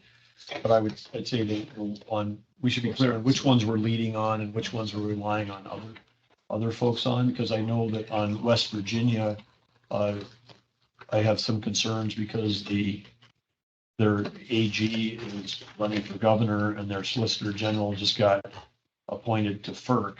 And so then if we're counting on them on one of these, like the combustion one, then are we counting on a team that is now their leadership is either highly distracted or leaving? I mean, we've addressed those things. I mean, we have the same concerns, obviously. We go through and have real-time discussions with them, and their attorney general has assured me that I just spoke with her the day that Lindsay Lou was, the day that she got confirmed. I actually saw her argue in the Supreme Court. She's outstanding, but he assures us the next person up and their team up that are there. The most important thing on that is that we've been working very closely with industry to ensure that, that we have a pen on that, the components that are most interesting to North Dakota.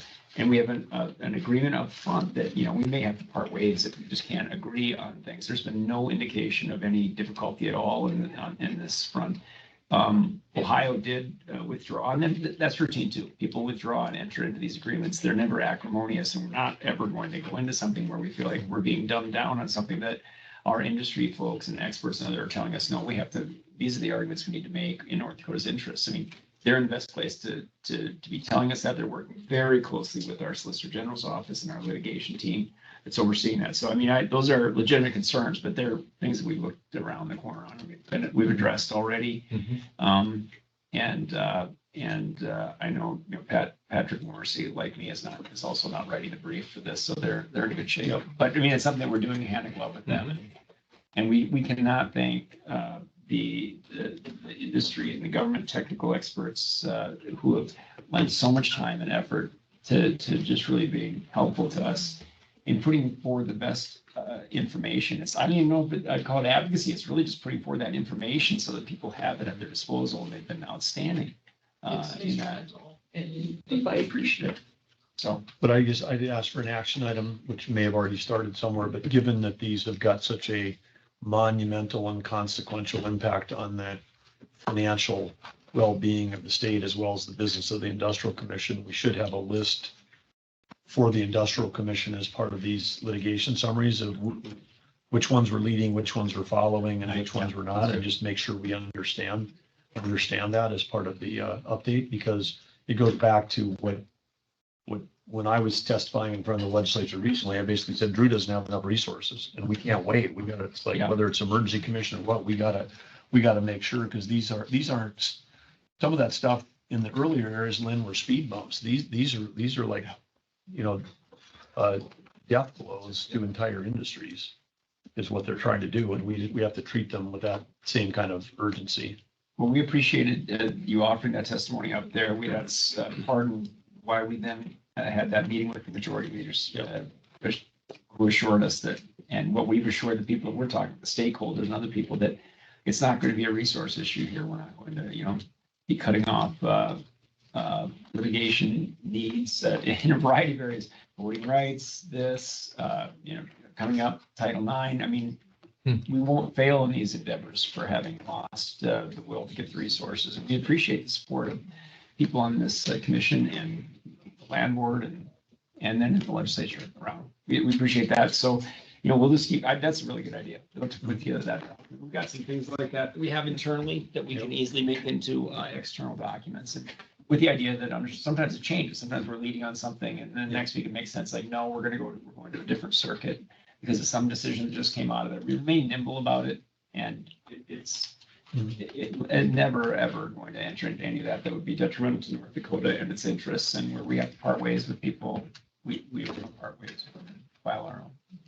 And I'm volunteering John to help because he may have already tried to, Yeah. I know we're trying to track out of our office the 31 or 32 and growing number. And we may already have, we got to start, but that could work together. And Okay. John is familiar with the land board summaries too. Okay. Okay, so the quarterly lease sales, Yeah, so we have a status conference next month, May 29th, and we filed a request with Judge Trainer on April 12th for BLM to produce 5 different documents and 3 witnesses.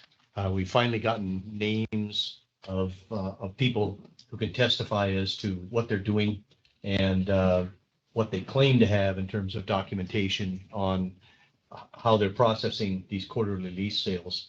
The October sale is a bit encouraging. They've listed 20 parcels, which still is about a third of what they could do. But 18 of those are high priority parcels. So that message appears to be getting through. But we've seen quarters, back during the Bakken boom, when they were leasing 50 to 60 parcels a quarter. And so 20 is, like taking a vacation. It's a ridiculously small number. The second quarter lease sale, I think, is only 6. So they're taking the summer off, basically. But October is looking a bit more encouraging. We'll give you an update after the May 29th status conference. But I'm not sure if encouraging the right word when they're partially following the law that they've been told to Yeah. follow. But I would, correct. it's professional bureaucratic foot dragging relative to what they've been told to do, right? But it is positive that the number's going up, but It's positive, but you're right. we should have never, ever had to even spend a dime on this one because they've been breaking the law since the day they've not held these. It's a month before an election. And whether they win or lose, I almost guarantee you what happens to the trend, whether they're in office for another 2 months or 4 years. You see where that'll go again. Almost seems like they're gaming it a little bit by wanting to go in and tell the court, well, we put 20 up. Look what we did. And these are priorities, Yeah, we for listened to October. North Dakota. They're high priority parcels. We got 800, another one, 800 more. We got 700 in the backlog and we're only going to do 20 a year, but so we're trying to keep Judge Trainer informed about what's going on over there and the foot dragging, and he seems to really get it. So We have to where possible in those matters when we talk about extrapolate from that the economic activity, which doesn't happen as a result of the drilling rigs. I mean, the parcel's not being up and then that has an impact too. I mean, that's the purpose of the whole. and the only reason I used the encouraging word was to try to help everybody to realize that doing this litigation helps. Sure. We haven't solved the problem, but it does help. If we had not litigated this and gotten an injunction and gotten Judge Trainer involved, we would not be holding quarterly lease sales in North Dakota. Zero. So, yeah, it would be 0 instead of 18. So that, it does help. I do want to caution people that even if we have a change of administration in November, it's going to be just as difficult to undo these horrible rules as it was to do them. And so we're going to have to go through comments and litigation and, all of that to fight, the proponents of the rules to get the That's rules for sure out true. again. And I'm glad you mentioned that, Lynn, because and Governor, I understand the nature of your comment. You said that you thought that our budget would be highly dependent upon the outcome of the election, and actually, because of what this administration has already done, I don't know that it will be in the first biennium after. I don't know that it'll be any different at all. Right. Because of what Lynn just described, there's a lot of work to undo what's and to the governor's point a couple nights ago, they're feverishly trying to get more things ratcheted in. But I'd say Doug G's point about is 100% correct on the gaming and the political, because the things like the pause on LNG, if the same administration gets reelected, then pauses become permanent. Yep. Proposed rules become locked in. You lose Congress and admin rules become laws, and I mean it could actually get a lot worse. And I think that's the terrifying part for. So I think regardless of the November outcome, there needs to be more resources put into this effort, because we're either going to be undoing death of coal rules or fighting them all the way through to a final win in the court system. And we'll be applying for a lot of preliminary injunctions. Well, we store cash in a lot of places around, and I don't know how we'll net out on this if we're going to need emergency funding or other. So that to reiterate, it's been promised. We might just as well be aggressive about what we're seeking to put in here. Not only me, just the Attorney General's office, but the Industrial Commission and the Land Board and others. We account for every dollar that we spend in this regard. We don't and won't spend wastefully, but neither do any of us want to be sitting around looking for emergency funding when we just as well put a little extra resource in there. And I get the sense that won't be a big battle. Good. And we'll try to identify what we think those amounts are. And then, like I said, there's a full accounting for it. We carry that over sometimes. I know that there was some money in there from a couple of sessions ago that the Ag Commissioner and others secured, and when you draw it down as needed. And legislature's been very responsive Yeah, to great. both of us, all of us. Yeah. I think if we need it, they'll be there for us. So the final one on this page, item 6, Northern Oil versus Continental and NDIC. Great news, they settled it, and the court signed an order dismissing it today. So that's about $300,000 that'll come back into that pool. And Good. the ordinary high water mark is now done. After great. it started in 2017. So we've ridden that horse for almost 7 years. So And what, great work on the part of the Attorney General's office and Yes. everything we did here. So and what was decided? what was decided was that Continental would release the rights to the accretion to Northern Oil and Gas, which is about 50 acres out of a 1280. $40 million. It's not chump change. That's that 50 acres is worth about 41 million in terms of revenue out of a 1280 under Lakes Kakawea. But that's what finally settled the case, was they agreed to give some accretion land to Northern Oil and Gas in exchange for settlement. Onward and upward. So- Done by 3. But, okay, but you know, this is just a testament to the fact you have to hang in there. Mhm. You know, sometimes you have to hang in there for 7 years. Okay, page 4, federal regulatory update. John's gonna help me with this probably, right? He's been hanging around. No, BLM Resource Management Plan, if I understand, we're waiting on publication. Yeah, that one has not been published yet, yet to come, but we think soon because of the ones following it. The BLM Conservation and Landscape Rule. It is finalized. They've published a preliminary version. We're waiting on Federal Registered publication, but they plan to start implementing it May 18th. So there is no time to sit back. We gotta, you know, hit the afterburners and go after this one. We're looking for other state partners, Wyoming, Montana, Utah, the usual friendly Western states are wanting to partner with us on this one. But North Dakota has a unique situation with our acquired and sovereign or Bankhead Jones lands. Bankhead Jones laws and our split estate issues. So it's our intention to be the lead on the filing litigation on the conservation and landscape rule. The mineral leases and leasing process rule number 3, pre-pub was April 12th. So again, waiting for final publication in the Federal Register. North Dakota is in a unique split estate situation on this one and already has the ongoing case in Judge Trainer's court. So we'll be the lead litigant in this. And our friends in Wyoming are indicating that they're going to join us on this at this point. So EPA methane waste emission charge comments were filed March 26th, and now we wait. They were comments from DEQ and DMR, both on that. Number 5, BLM venting and flaring.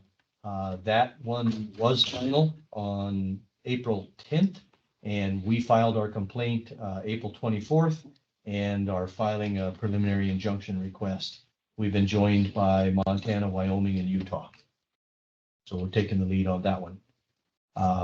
That's the one. They completely changed the way they're going to limit venting and flaring. And we've identified 195 marginal wells with a federal nexus that will be abandoned as a result of that. The loss in royalties to the state over 10 years is right at 38 million state share. So we have to go full on in terms of litigating that package. The travel management plan is, just moving along very, very slowly. We are a cooperating agency. I think Drew just stepped out for a second, but no, that's okay. The Lynn was just suggesting on the BLM venting and flaring that there's $38 million state share loss if we have to close out. So I was just saying that could be a source of legal funding. There's 38 million right there. 38 million. Just for that one case. That in mind. Might be able to hire 2 lawyers. I'm sorry. But yeah, that's our current evaluation of the negative impact on North Dakota from that venting and flaring. That's what I'm saying. I mean, these impacts are so high. I mean, that's a small number compared to. Enormous. That one's small compared to shutting down the coal industry. I mean, it's just, yeah. One small compared to hiring special assistant attorneys. Mhm. Okay, the travel management plan I touched on, I think they're targeting July of 25 Yeah. for finalizing that thing. The DAPL. What's their goal with that? Yeah, it's curious. So their goal is to produce a travel map of the Dakota Prairie grasslands, and ultimately they want to create some UTV loops on some existing gravel roads out there, but they want to eliminate all 2 tracks and as many oil well access roads as they possibly can, And rancher. and ranch access. Yeah. So it's a So- matter of them putting signage up to identify what is for public use, what's for private use. And I think that's where the battle's gonna be fought out in between here You're a cooperating Right. agency, we're one, and it's, This thing dovetails with the BLM Resource Management Plan and the Conservation and Landscape Rule. And, just is another way of enforcing the outcomes of those rules if we lose by shutting down two-track or road access to the minerals, to the ranchers, to the grazers and all of that. So. Well, this belies their underlying objective, which is they don't want to cut a tree. They don't want anybody to set foot on federal land. It's not about, it's the public's land. It's not the bureaucrats writing the rules land, public land, and then trying to restrict access, including to people that may have leases on that land. And especially when they're doing it to the Bankhead Jones land, where there was a promise made to North Dakota landowners that you can use it, in perpetuity, the way that you had been using it. And when they include that in these true wilderness areas with the same, like, no one shall set foot rule, it's so unfair. They want to turn portions of Dakota Prairie grasslands into the Bob Marshall Wilderness. I mean, that's really the ultimate goal. And when I lived in Billings, I had a friend that went hunting up there in the Bob Marshall Wilderness, and one of his pack horses fell off the trail and died. And he was required to go in there and quarter that thing and pack it out. Is that right? They didn't think the grizzlies and the coyotes would take care of it, apparently. Yeah, there was, It'd be there forever ruining everything. forever. Yeah. Yeah, they'd be there. It could be there a week, maybe 2. I know, it's just amazing. So the ultimate goal is to create wilderness in western North Dakota. We're gonna have to push back. Does that affect the Cheyenne grasslands too? In eastern North Dakota? I think the Cheyenne already has a travel management plan. So this is the last Forest Service unit to create a travel management plan. And so it is going to be under the microscope by all sorts of people that want to reduce. But it's the only one that's got Bankhead Jones Act, because that was specific to North Dakota. And we remind them of that. It's That's so the problem. funny. 250 years in this, we're hundreds of years as a republic. It took till now, till we finally as a nation are in debt enough that we can hire people that come up with travel plans for this out here, because this has been this problem. It's been ruining this nation. It's hurting this country for years, and finally we're far enough in debt. It really is. I think that there are things people would listen. They think that we're running a meeting of the Onion or something, or that publication that just deals in farce. It's unbelievable what our federal government does. And I sound like a grumpy person from up around our farm in Columbus, but it is quite something, really. And then you consider that they don't consider themselves limited of anything. So they just print out more money immorally. And they come up with ideas like this. So now we're gonna they got plans for everything. They got some planners. No more planning degrees in our colleges. Start with You're right about the printing, because it's no longer tax and spend. Oh, It's- not at it's all. borrow from China and spend. Yeah. I love it. So smart. I will say that one of the things we've had to continue to remind them, even when they tried to put a standard grazing agreement in front of us, was the fact that under Bankhead Jones,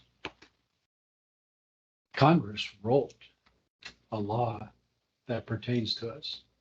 But because we fall under the Forest Service, the attorneys in Washington say, no, you're under Forest Service. So under Forest Service, you have to have all these standards, which goes back to the travel management plan, which goes back to the grazing agreements, the standardization, and I've had to argue that over and over again. I'd like to see some of this stuff pulled with the American public. What percentage of you think that one of the top 1 million problems in this country is there are too many damn cattle out in western North Dakota grazing on federal land?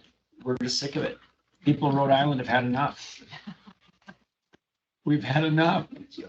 Past my cheeseburger. Oh, well. And there's no end to the regulation. We had a lengthy discussion this morning about at what point when somebody sees fossils laying on the ground out there and Clint and his crew go out to pick them up, at what point are they excavating when they go out to pick those bones up off the surface? Because if they have to dig a little bit of cow pie off of a bone, they might need a federal permit. Why are you giving them ideas, Lynn? I'm not, I'm, They're actually. I'm practicing. complaining, this is what they're doing. That's what they're doing. That's what they're doing. Yeah. Yeah. So there's a crocodile skull out there that's eroding out of the side of a hill, Yeah. and it's going to be destroyed. And because you'd have to perhaps dig down an inch into that sandy soil Yeah. to get that skull out of there, you have to wait on a federal permit because it's excavating, not just And picking it up off the They surface. really know stuff because they're with the federal government. They really have it figured out, yeah. So there is literally no end to it. Because there's no end to the armies of people and the amount of money that they put behind it. Well, to that point, it would be an interesting requirement to have at the federal level that you can't write a rule that affects a state unless you've actually been there. Yeah. Because there, I can assure you that people writing these rules, many have never set foot in our state. Yep. And the last one is the DAPL EIS, and again, we're looking at fourth quarter. No, we're winning some. Somehow I think We're fighting many. somehow I think that may come out before November. Apple, yes. A lot of I this hope you're is right, disheartening. And I hope it's the right decision. A lot of this.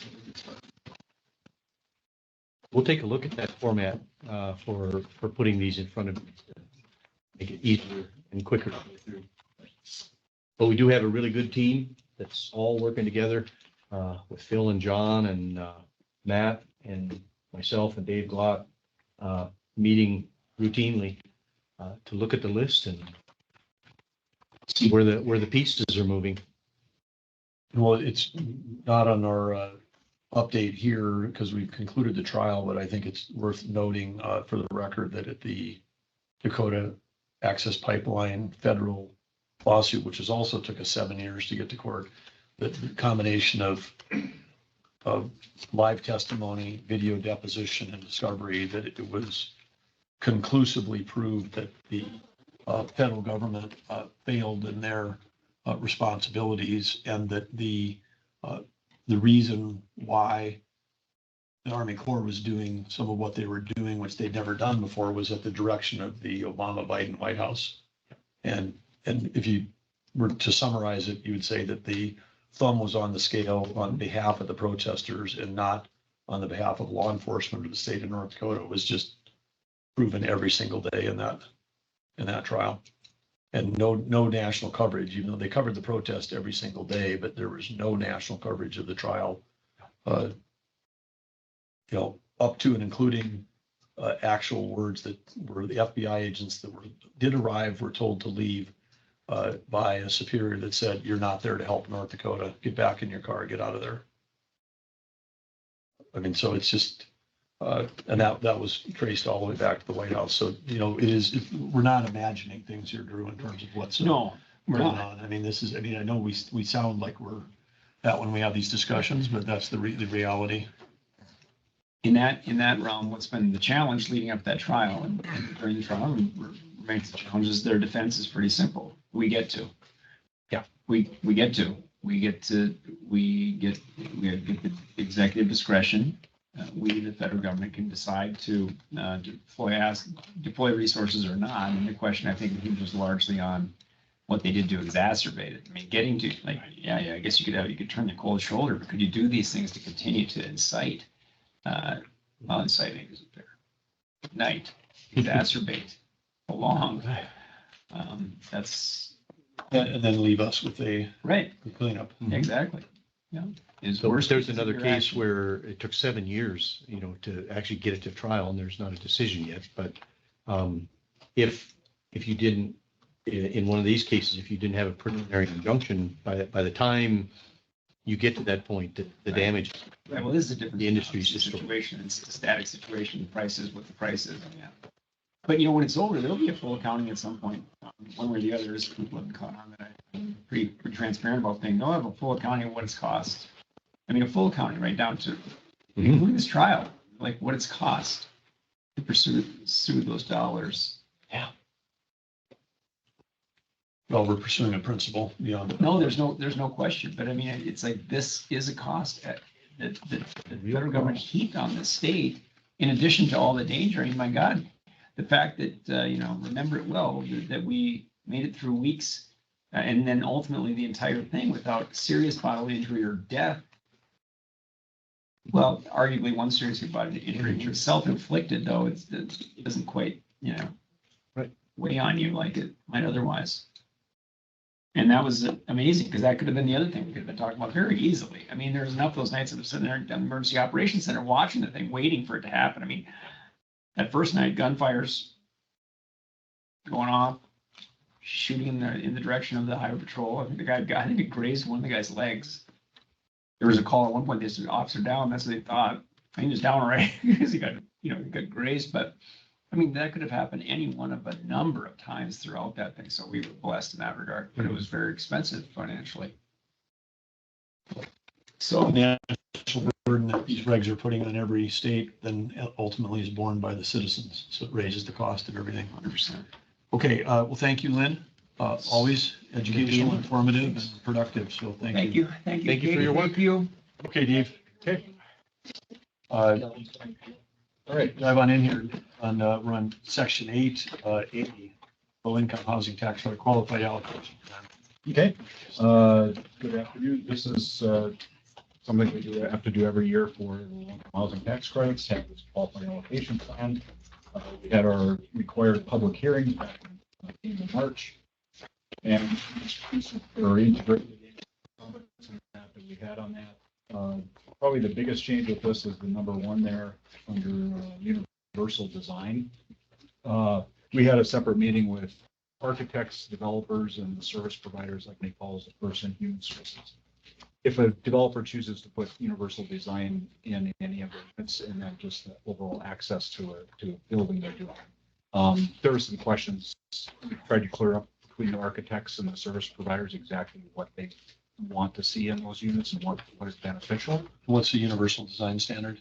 It's just, if you're gonna build a building with tax credits, you've got to make sure it's accessible, doorways and that sort of thing. And then if the developer wants to make like two units in the building accessible, then what's the counter heights, cabinet levels, and that sort of thing. So we just clarified a lot of stuff. It doesn't require the whole building, but it requires compliance with the standards. Right. Yeah. So that's what most of the red lines are related to. Yes. Yep. And the other things are some scoring adjustments at the, taking into consideration comments from the developers and the service providers also.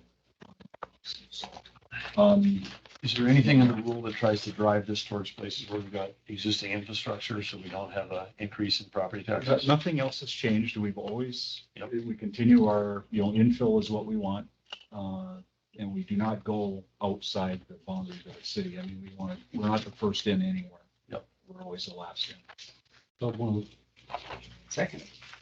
And that would be on attachment 23. I believe. Attachment 23, you've got a motion and a second. Call for the vote. Commissioner, Yes. Attorney General. Yes. Governor. Yes. The housing incentive fund allocation. The housing incentive fund allocation plan. What we tried to do here was somewhat align that on the multifamily side with the tax credits because they get used together so often. So the universal design changes, scoring changes kind of match up. Thing just for your information, during the last legislative assembly, single family development was made an eligible activity under the housing incentive fund, so that's been incorporated into the plan now. And those are, the substantial changes again. Supposed to universal design. And from I know that we've had in our budget a larger number and then it gets cut back, but just give us a sense as we approve this of the size of the housing incentive fund for this biennium and how much demand there was for it. Yeah, the legislature approved 13.75 million biennium. We set aside 1.75 million for the single family. We got that fund. We did the announcement of it, and we had 8 applications in about 2 weeks, and used up all the money on the single family. And the multifamily, part of the problem was the tax credits. The costs of the projects had gone up quite a bit, so there wasn't as much demand on the multifamily side. But it's also, we were happy to see that, and we did want to hold back some money for this next biennium, allowing some planning for the rural communities to do for HIP. So it wasn't all used up in the first year. But So not the we'll have second, about, you're holding it back for the second year. Right, so now- Not the next biennium, not the next biennium, just the second year of this biennium. because this will all be gone. Yeah. And the demand way exceeds the size of this. Yes. So move. Second. Got a motion and is, we'll call for the vote. Commissioner, Yes. Attorney General, Yes. Governor, Yes.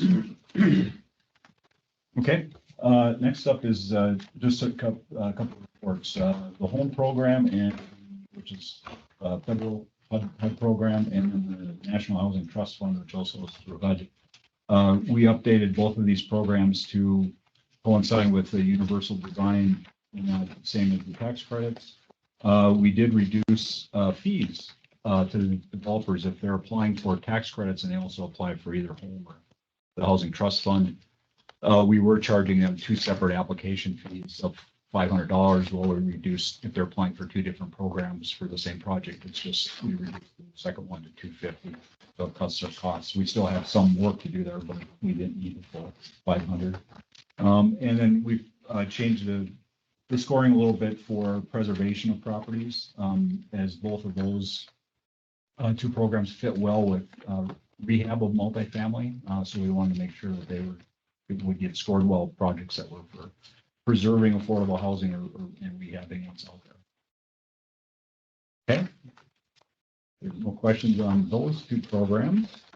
We'll go to the Emergency Solutions Grant and the North Dakota Homeless Grant.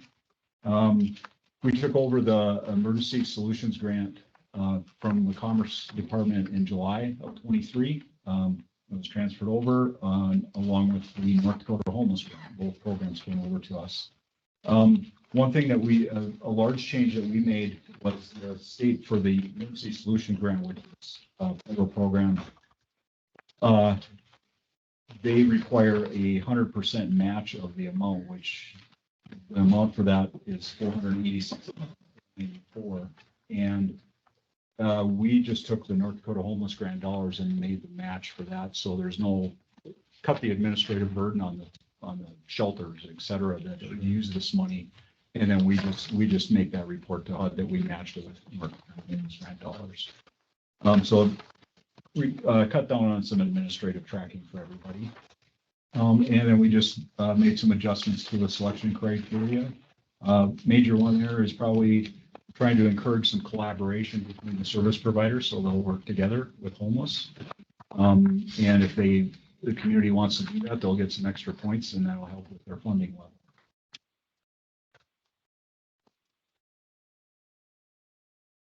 And then one thing we are doing also in preparation for the legislature with the North Dakota Homeless Grant is we are gathering some info on what the budgets of these emergency shelters actually are and how much the North Dakota Homeless Grant, that's in the emergency solutions, is where we provide funding to them, but how much is that making up of their total funding to a shelter? That'll give us a little bit better idea, is it 1% or is it 10%? And should we be asking for more support from the state for that or not? Okay. All right. Then my last thing I will have is Todd's here, right behind me. Okay. Along with the bank, we talked about this a couple of meetings ago, I believe.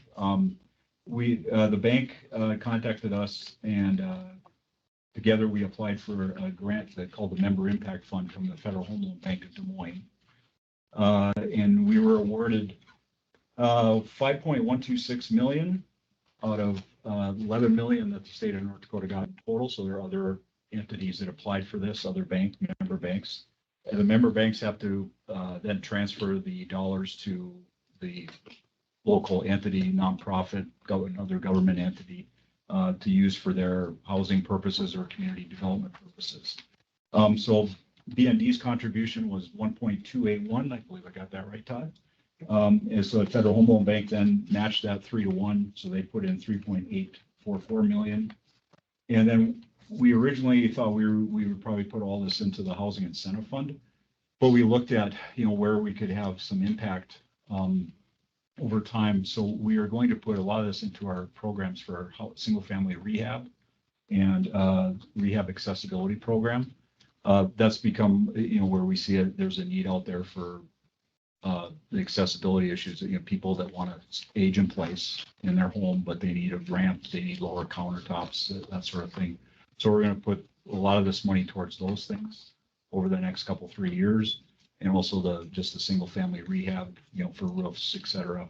And then we also, because that HIF single family program was oversubscribed so quickly, we're going to put 1.25 million back into that for that program under HIF. So I'd like to thank Todd and his staff, and Rob, especially if Rob's here, and then Carl Bolenberg from Todd's board, who's also on the Federal Home Loan Bank board, for bringing this up and applying for it. It'd be a good benefit for the state. And these funds come with, the great thing is like no strings, which is nice. Rare. Yeah, very rare. Well, what we really need of the 22 million, 20 million available. Carl was, when he came to us, he was pretty adamant. Carl Bollingberg was the chair of advisory board, said, I'd really like North Dakota to get their fair share. We got 11 of the 20. So we got. And how many states in the region? Four, I believe. Yep. So it was fun to work on. And then the other good news is working with the Federal Home Loan Bank to make sure that there were other banks. We had a direct line call, had the other banks had specific projects where they could get matching too. And we wanted to make sure that those all got funded, and then we said, but whatever's left over, we sure want. And they worked with us to do that. So it worked out really good. So, and we just, money's already been transferred to Dave. And so now he can take it and hopefully have an impact. So good, neat thing. Yeah, absolutely. Well, Dave, thank you, and you and your team, keep up the great work. Will do. Okay. Thank you all. Thanks. All right, we'll get started. We'll start with our first quarter performance highlights. So Rob, go ahead. Yeah, so just touch on a few things on page 1 on the balance sheet. So we ended March, total assets of about 10.5 billion. If we look at the total loan portfolio of about 5.8 billion, 63 million lower than budget. This is really primarily driven just by timing of some of these state institution loans that we have going out. They're just kind of moving later part of the year. So that was the primary driver on the asset side. And then on the deposit side, slightly lower than budget of about 160 million, 328 million in total. And a lot of it's just due to timing of some SIF transfers. And then we had one large private customer bring a large amount of dollars in and then moved them out quicker than we initially anticipated, and even some of the conversations we had with them. So overall balance sheet's real stable. On the income statement, page 2. Year to date, 48.5 million, about 2.5 million lower than budget. Really, the story here is on interest expense. We're about almost $4 million over budget. Really, the driver this is a couple items. One is the large private customer that brought a significant amount of money in that we didn't anticipate. That is at a higher rate. And then second was we had budgeted in the cost of funds moving up a little bit slower throughout the year. It happened all within January. So it ate up all of it right away. So right now, cost of funds for the most part is flattened out, been pretty stable. So hopefully we can earn some of that back over time. So you don't see that accumulating during the year with the. Not at the moment. It's kind of calmed down. But it just takes a couple to move the needle. They move, 50 basis points here or there, particularly in the 6-month CD is where it costs us the biggest. In the original budget, did we anticipate interest rate reductions at the Fed level throughout the year? We originally, we budgeted 3 cuts. We moved that back now as we forecast to 1. So the market in November, when we started building this, was projecting 6, right? So we cut that in half. We had started, I think, 1 in May, 1 in September, and then 1 in November. Now we moved to just 1 like November, and they're probably going to just eliminate that because it doesn't have much impact on how we project. But right now it looks like nothing's going to happen. Right. On your first page with the loan portfolio ended at 5.8 billion. I know we've had record total assets, where does the 5.8 billion fit relative to all-time highest loan portfolio? It is right, we hit 5.875 earlier in the year. And so. Pretty close. Yeah, I mean, we're real close, and depending upon the timing of those state institutions, and one of the biggest ones. Clean sustainable energy. I mean, we should be really near close to 6 billion by the end of the year, which will be an all-time record. Cool. Okay, Well, that's one other measure, the impact. yeah, I mean, more loan activity is more. absolutely. Yep. Page 3, we'll just touch leverage ratio. This is just a measurement of financial strength. It's calculated by dividing our 2-1 capital by average assets for the quarter. We improved from first quarter over fourth quarter by 13 basis points, so we're still at a healthy 11.46. And then page 4, net loans to earning assets. This is a measurement of liquidity. You can see that from Q1 to Q4, moved down 188 basis points. This is primarily driven by the timing of funding some of those loans. So we just got a little more excess liquidity currently than we anticipated. And then page 5, touch a couple of these on the left side. You can see our 5-year history, just to point out, since 2020 to 2024, our total assets have grown 36%. Our total deposits are up 52%, while our loan portfolio has grown by 23%. And then on the right-hand side, where we look at our peer comparison, our efficiency ratio remains to be very, very strong, along with our return on average assets, return on equity, and our net interest margin is improving over the course of 2023. So with that, I'm taking questions or. Well, I think one thing, if we're successful at achieving our goal to have our distribution plan driven by the Industrial Commission and not have this ATM thing where the bank's got to pull capital, because these ratios get, they're hard to look at when all of a sudden, bang, you guys got to like dump 140 million bucks over to the general fund. And then in some cases, then it turns around and gets deposited, right? Back in or the same day. It's just a left-hand, right-hand thing. Right, but it's going from an asset to a liability. I mean, so we get sort of a double whammy. I mean, if you were paying a dividend to shareholders, it wouldn't immediately turn up as a deposit. The next day, it's like go someplace else and do it. Right. So we more than probably any other bank with that transaction, it goes wacky with our ratios. And so we should probably be thinking ahead that we should be highlighting in which quarter those transfers occurred. And then going back a few years, because otherwise our modeling and our looking back and looking forward is going to look different if we can stop that from happening. But just to try to highlight, because We can bring in on a quarterly basis. We track, and if you want us to do that, along with that, we talk about our capital plan. Here's what's been appropriated for it to come out of our capital, and here's where it's at year to date. We have that. We can. Yeah, and I would say the biggest thing that affects us on is loan concentration, and we already do a rolling forward look.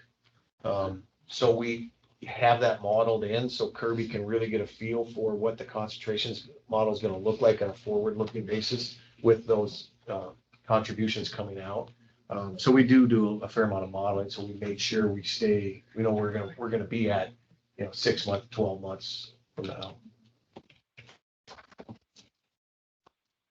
Page 6. So this is our loan originations and renewals, and you can see continued strong activity so far this quarter.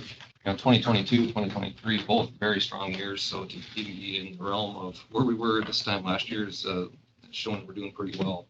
Our total originations, 372 million compared to 394 the year before. And commercial is down a bit. It's the first time I've said that in a while, but we're down about 41 million compared to the same pace last year. And most of that was in the bank participation area, bank stock as well. Ag loans, however, are on the upswing, and we're up 21 million there. Most of that's farm and ranch and established farmer. And then student loans pretty much flat, down just a bit in originations. You can see legislatively directed programs doing some good work there as well, about 49 million activity there. On the bank stock, which I'm glad we break out as a separate category, but at some point with consolidation and the visibility and the generational shift some of those loans are transferred through generate. At some point, that business for a decade or two kind of slow down? Because everybody that's buying and selling or transferring to the next gen and it's done, or do we think we're halfway through it, or are we 90% of the way through it, or is there a way to forecast the bank stock business? I'm gonna look at you, Craig. Yeah, no, so- That's a tough, Yeah, because sometimes they'll do it for liquidity purposes, sometimes it's a short capital, so it depends upon what cycle we're in. I would say it's been a little while, probably a couple of years since we've had any type of bank acquisition requests. Right, primarily liquidity, capital, just general working capital lines to have short-term needs has been our primary. So I think to your point, Governor, on that, the generational piece, we've seen. And as their consolidation, that gives us opportunity. So if one of our community banks is acquiring a smaller bank that's a standalone and doesn't have anybody take it over, and one of the community banks, they'll come to us and say, we want to do a bank stock loan to help acquire that entity. So that, as that goes, we can get. We still have some conversations and have talks with institutions. Timing hasn't been ideal the last couple of years either, but as we come out of this, we'll continue to have those types of discussions and opportunity will come as well. One of the benefits of BND is, I believe and others believe, and I think you believe, is that we've got a stronger commercial local banking system. Absolutely. Family owned, locally owned, Yep. whatever, than probably any other state because of this. Do we have a metric that we follow that says usually the diversity, the number of banks we have, the number of, small banks we have, the number of different, communities? I mean, because we don't have a consolidation, right? I mean, there's been some consolidation, but we've got a lot of different entities that are out there, and then they compete with each other and they grow and they have to be smart and whatever. And there's a little bit of the resiliency that we've got built in, because it's kind of the opposite. The federal government is like, oh, if you're too big to fail, then they get special treatment.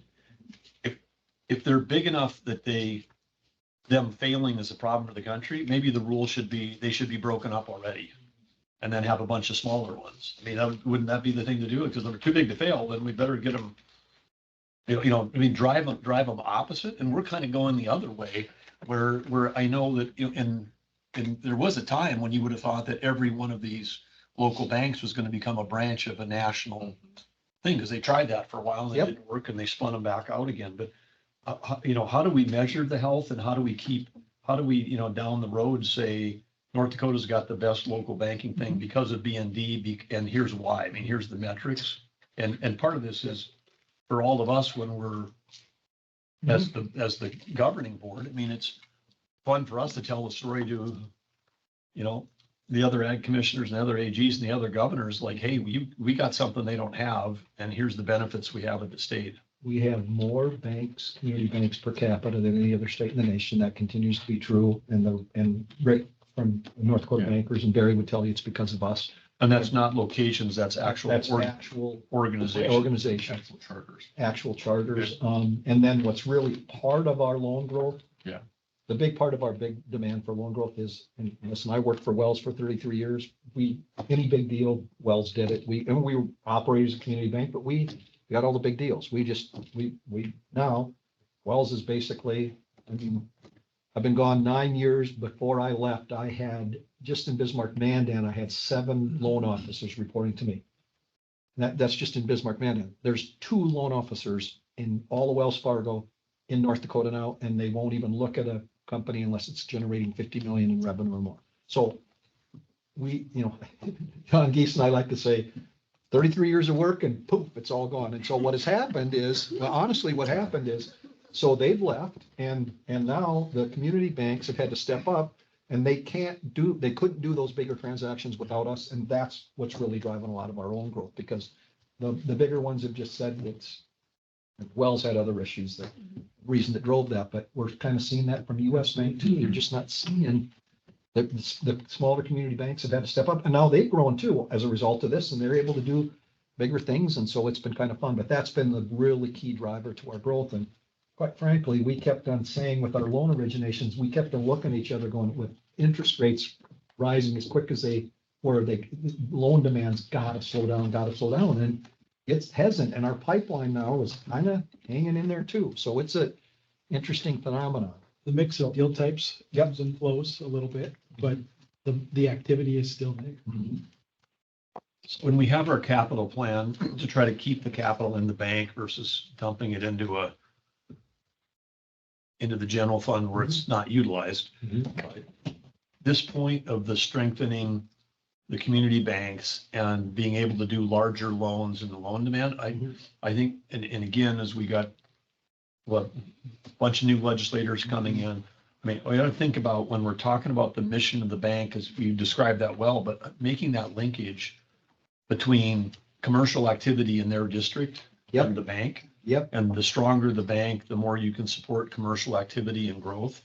I think we have to make that stronger visually, numerically, something. Because I think people might focus on the legislative directed programs. Oh, that's why we got the bank. But all that stuff we could be doing through a Commerce Department and economic development thing, but the actual banking stuff, we're probably underselling because of the impact it's having. We are gonna, we talked about our key learning from last year. Go ahead, Kellen. Yeah, so one of our key learnings from last session was exactly that, Governor, which is when we go tell our story before the legislature, as opposed to us telling the story, we've already talked to our lead financial institutions in the state and their presidents and basically said, okay, we need you to come in and help us tell the story to the legislature, because when you're there, they're going to take your testimony. When we're there and somebody else has got people, we get bumped off. So yes, that is a key learning, and I agree with you 100%. Yeah, I mean, we're shifting it to the advocacy coming from the customers as opposed to what they would perceive during the legislature as all of us being, lobbyists. Good stuff. Well, I'm glad you're thinking about that. But I'd love to see the improved presentation slides that are going to make that link, because I think there's a message there that no other state could be making, and we should just make it as strong as you can. We average working with over 70 different individual financial institutions and over 200 different branch locations year over year. That's what we average. Well, start breaking them out by legislative district. And talking about the public information you can, and how many, if it has to be anonymized where you can't talk about it. I mean, then you could talk about this many locations and this many loans and this many dollar value that went actually into each of those districts. Yeah, so we're actually starting to do that. We just did our first one, but so we have that piece that goes out to, it's a broad economic development group, but it's also the legislature. And we started doing exactly that, taking all the districts and then showing what was the loan volume in that district in that quarter. We can do it by county. We couldn't get it by district, but by county. Sorry, by county. Well, that That's works. good enough. Yep. Kirby, keep going. Yep. Loan portfolios. So portfolio, this shows just tremendous growth across all portfolios overall. If you look at this, obviously this is net of amortization, net of any pay downs and payoffs. So if you look at the commercial, which is the blue line, that's the one that continues to have the largest growth, 3.7 billion compares to 3.6 just at year end. So we're up another 84 million so far this quarter. And ag is also up another 11 million there. If you look at the ag, it doesn't show 2020 on here, but that was our peak with ag. We're not far off that. We're at 763 million then, we're at 746 now. So ag is coming along and starting to reverse that trend that we were kind of seeing it plateau and starting to see another. I'll take you back to page 14, unless there's any pages in between. Everything covered. Page 14 is our credit quality. So The only thing was, stop, we still have this craziness happening with student loans and executive order. I mean, it seems like we're still hanging in there, but I just feel like every time I see a headline, like why would that mean there's more people that say I'm not paying my loan back? Did people call you and say, when am I getting my loan forgiveness? Yes, all the time. Every day we're getting those calls. We're getting calls from people who paid timely for 10 years. And now they're saying, hey, I'm no longer going to make a payment. And they're going to default. And we're going to then pursue them on a legal basis. So I'm not saying that's a huge part of the portfolio, but it is happening. And it's because of the message they're hearing from Washington. Now, let's go to delinquencies. Actually, Yeah, our delinquencies are really, really doing well. North Dakotans pay their loans. But So touch on page 14 first on credit quality, our allowance, 116 million, really strong, hovering right around that 2% range, continues this quarter. Our CECL true up this quarter was just shy of $1 million, and we think it may actually reverse next quarter. So it's the roller coaster of CECL, which is not our choice, but we'll just endure it. But if you look at the right-hand chart, you can see our classified loans after the peak that we saw last summer. They've dropped down and have really kind of remained flat since then. And if you look at the non-accrual line, that also peaked last summer and has continued to drop and pretty much remain flat this quarter at 0.62%. If you look at what that number would be, the 0.62 for non-performing loans, that'd be 0.47 if you factored in the 8.9 million government guarantees. So overall, we're doing pretty well with credit quality. On the next page, Todd mentioned our delinquencies. You know, overall, we're down. Total portfolio of 115, a very strong number. And last year we were at 191, so nice to see that. And 3 of the 4 portfolios are not only down quarter over quarter, but down year over year. So those would be commercial, ag, and student loans are both 30-day and 90-day delinquencies are down quarter over quarter and year over year. The only one that's up a bit is residential, but nothing alarming. And if we look at that bottom left-hand chart, or table, I should say, over 90 days, you can just see the gradual decrease in that category too, which really is our leading indicator of serious issues, and that continues to improve. So overall, we're feeling good about that. Any questions on delinquencies?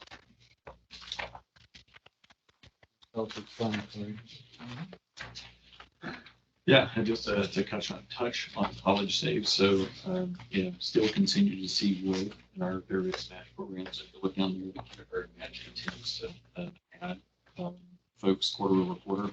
And you can see that we're about 56,000 accounts with 642 million right now in assets under management. So we do have a record 22,500 match accounts for North Dakota residents. And so what that means is that we now have 22,500 residents that have applied for some sort of a match program with us that will then get that distributed $500 or $250, whatever it is. What's the age range for the kindergarten match? It is when you graduate from preschool and you're headed to kindergarten. So it's kind of that 5 to 7 year range. And the whole idea behind it, which is really good, as I said, when they're a baby, they match, and then when they leave daycare and go to school, they have some income that frees up. Boy, wouldn't it be great to have you start, taking part of that and start saving, and we're going to encourage you to do that. And so it's been very successful. Yeah. So that was the whole idea. But, and again, we keep on, they talk about student loans, we continue to try and save our way out of the student loan business. We'd love it if that happened. So.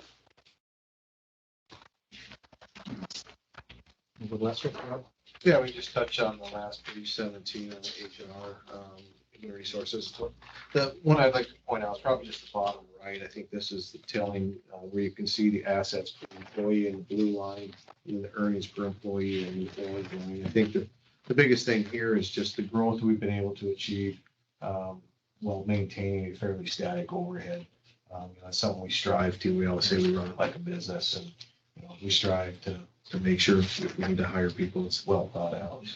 And you will be, because you won't see it, but that number will change because we've just grown so much that we know we're going to add some staff in Craig's area and Kirby's area and done switch some things around.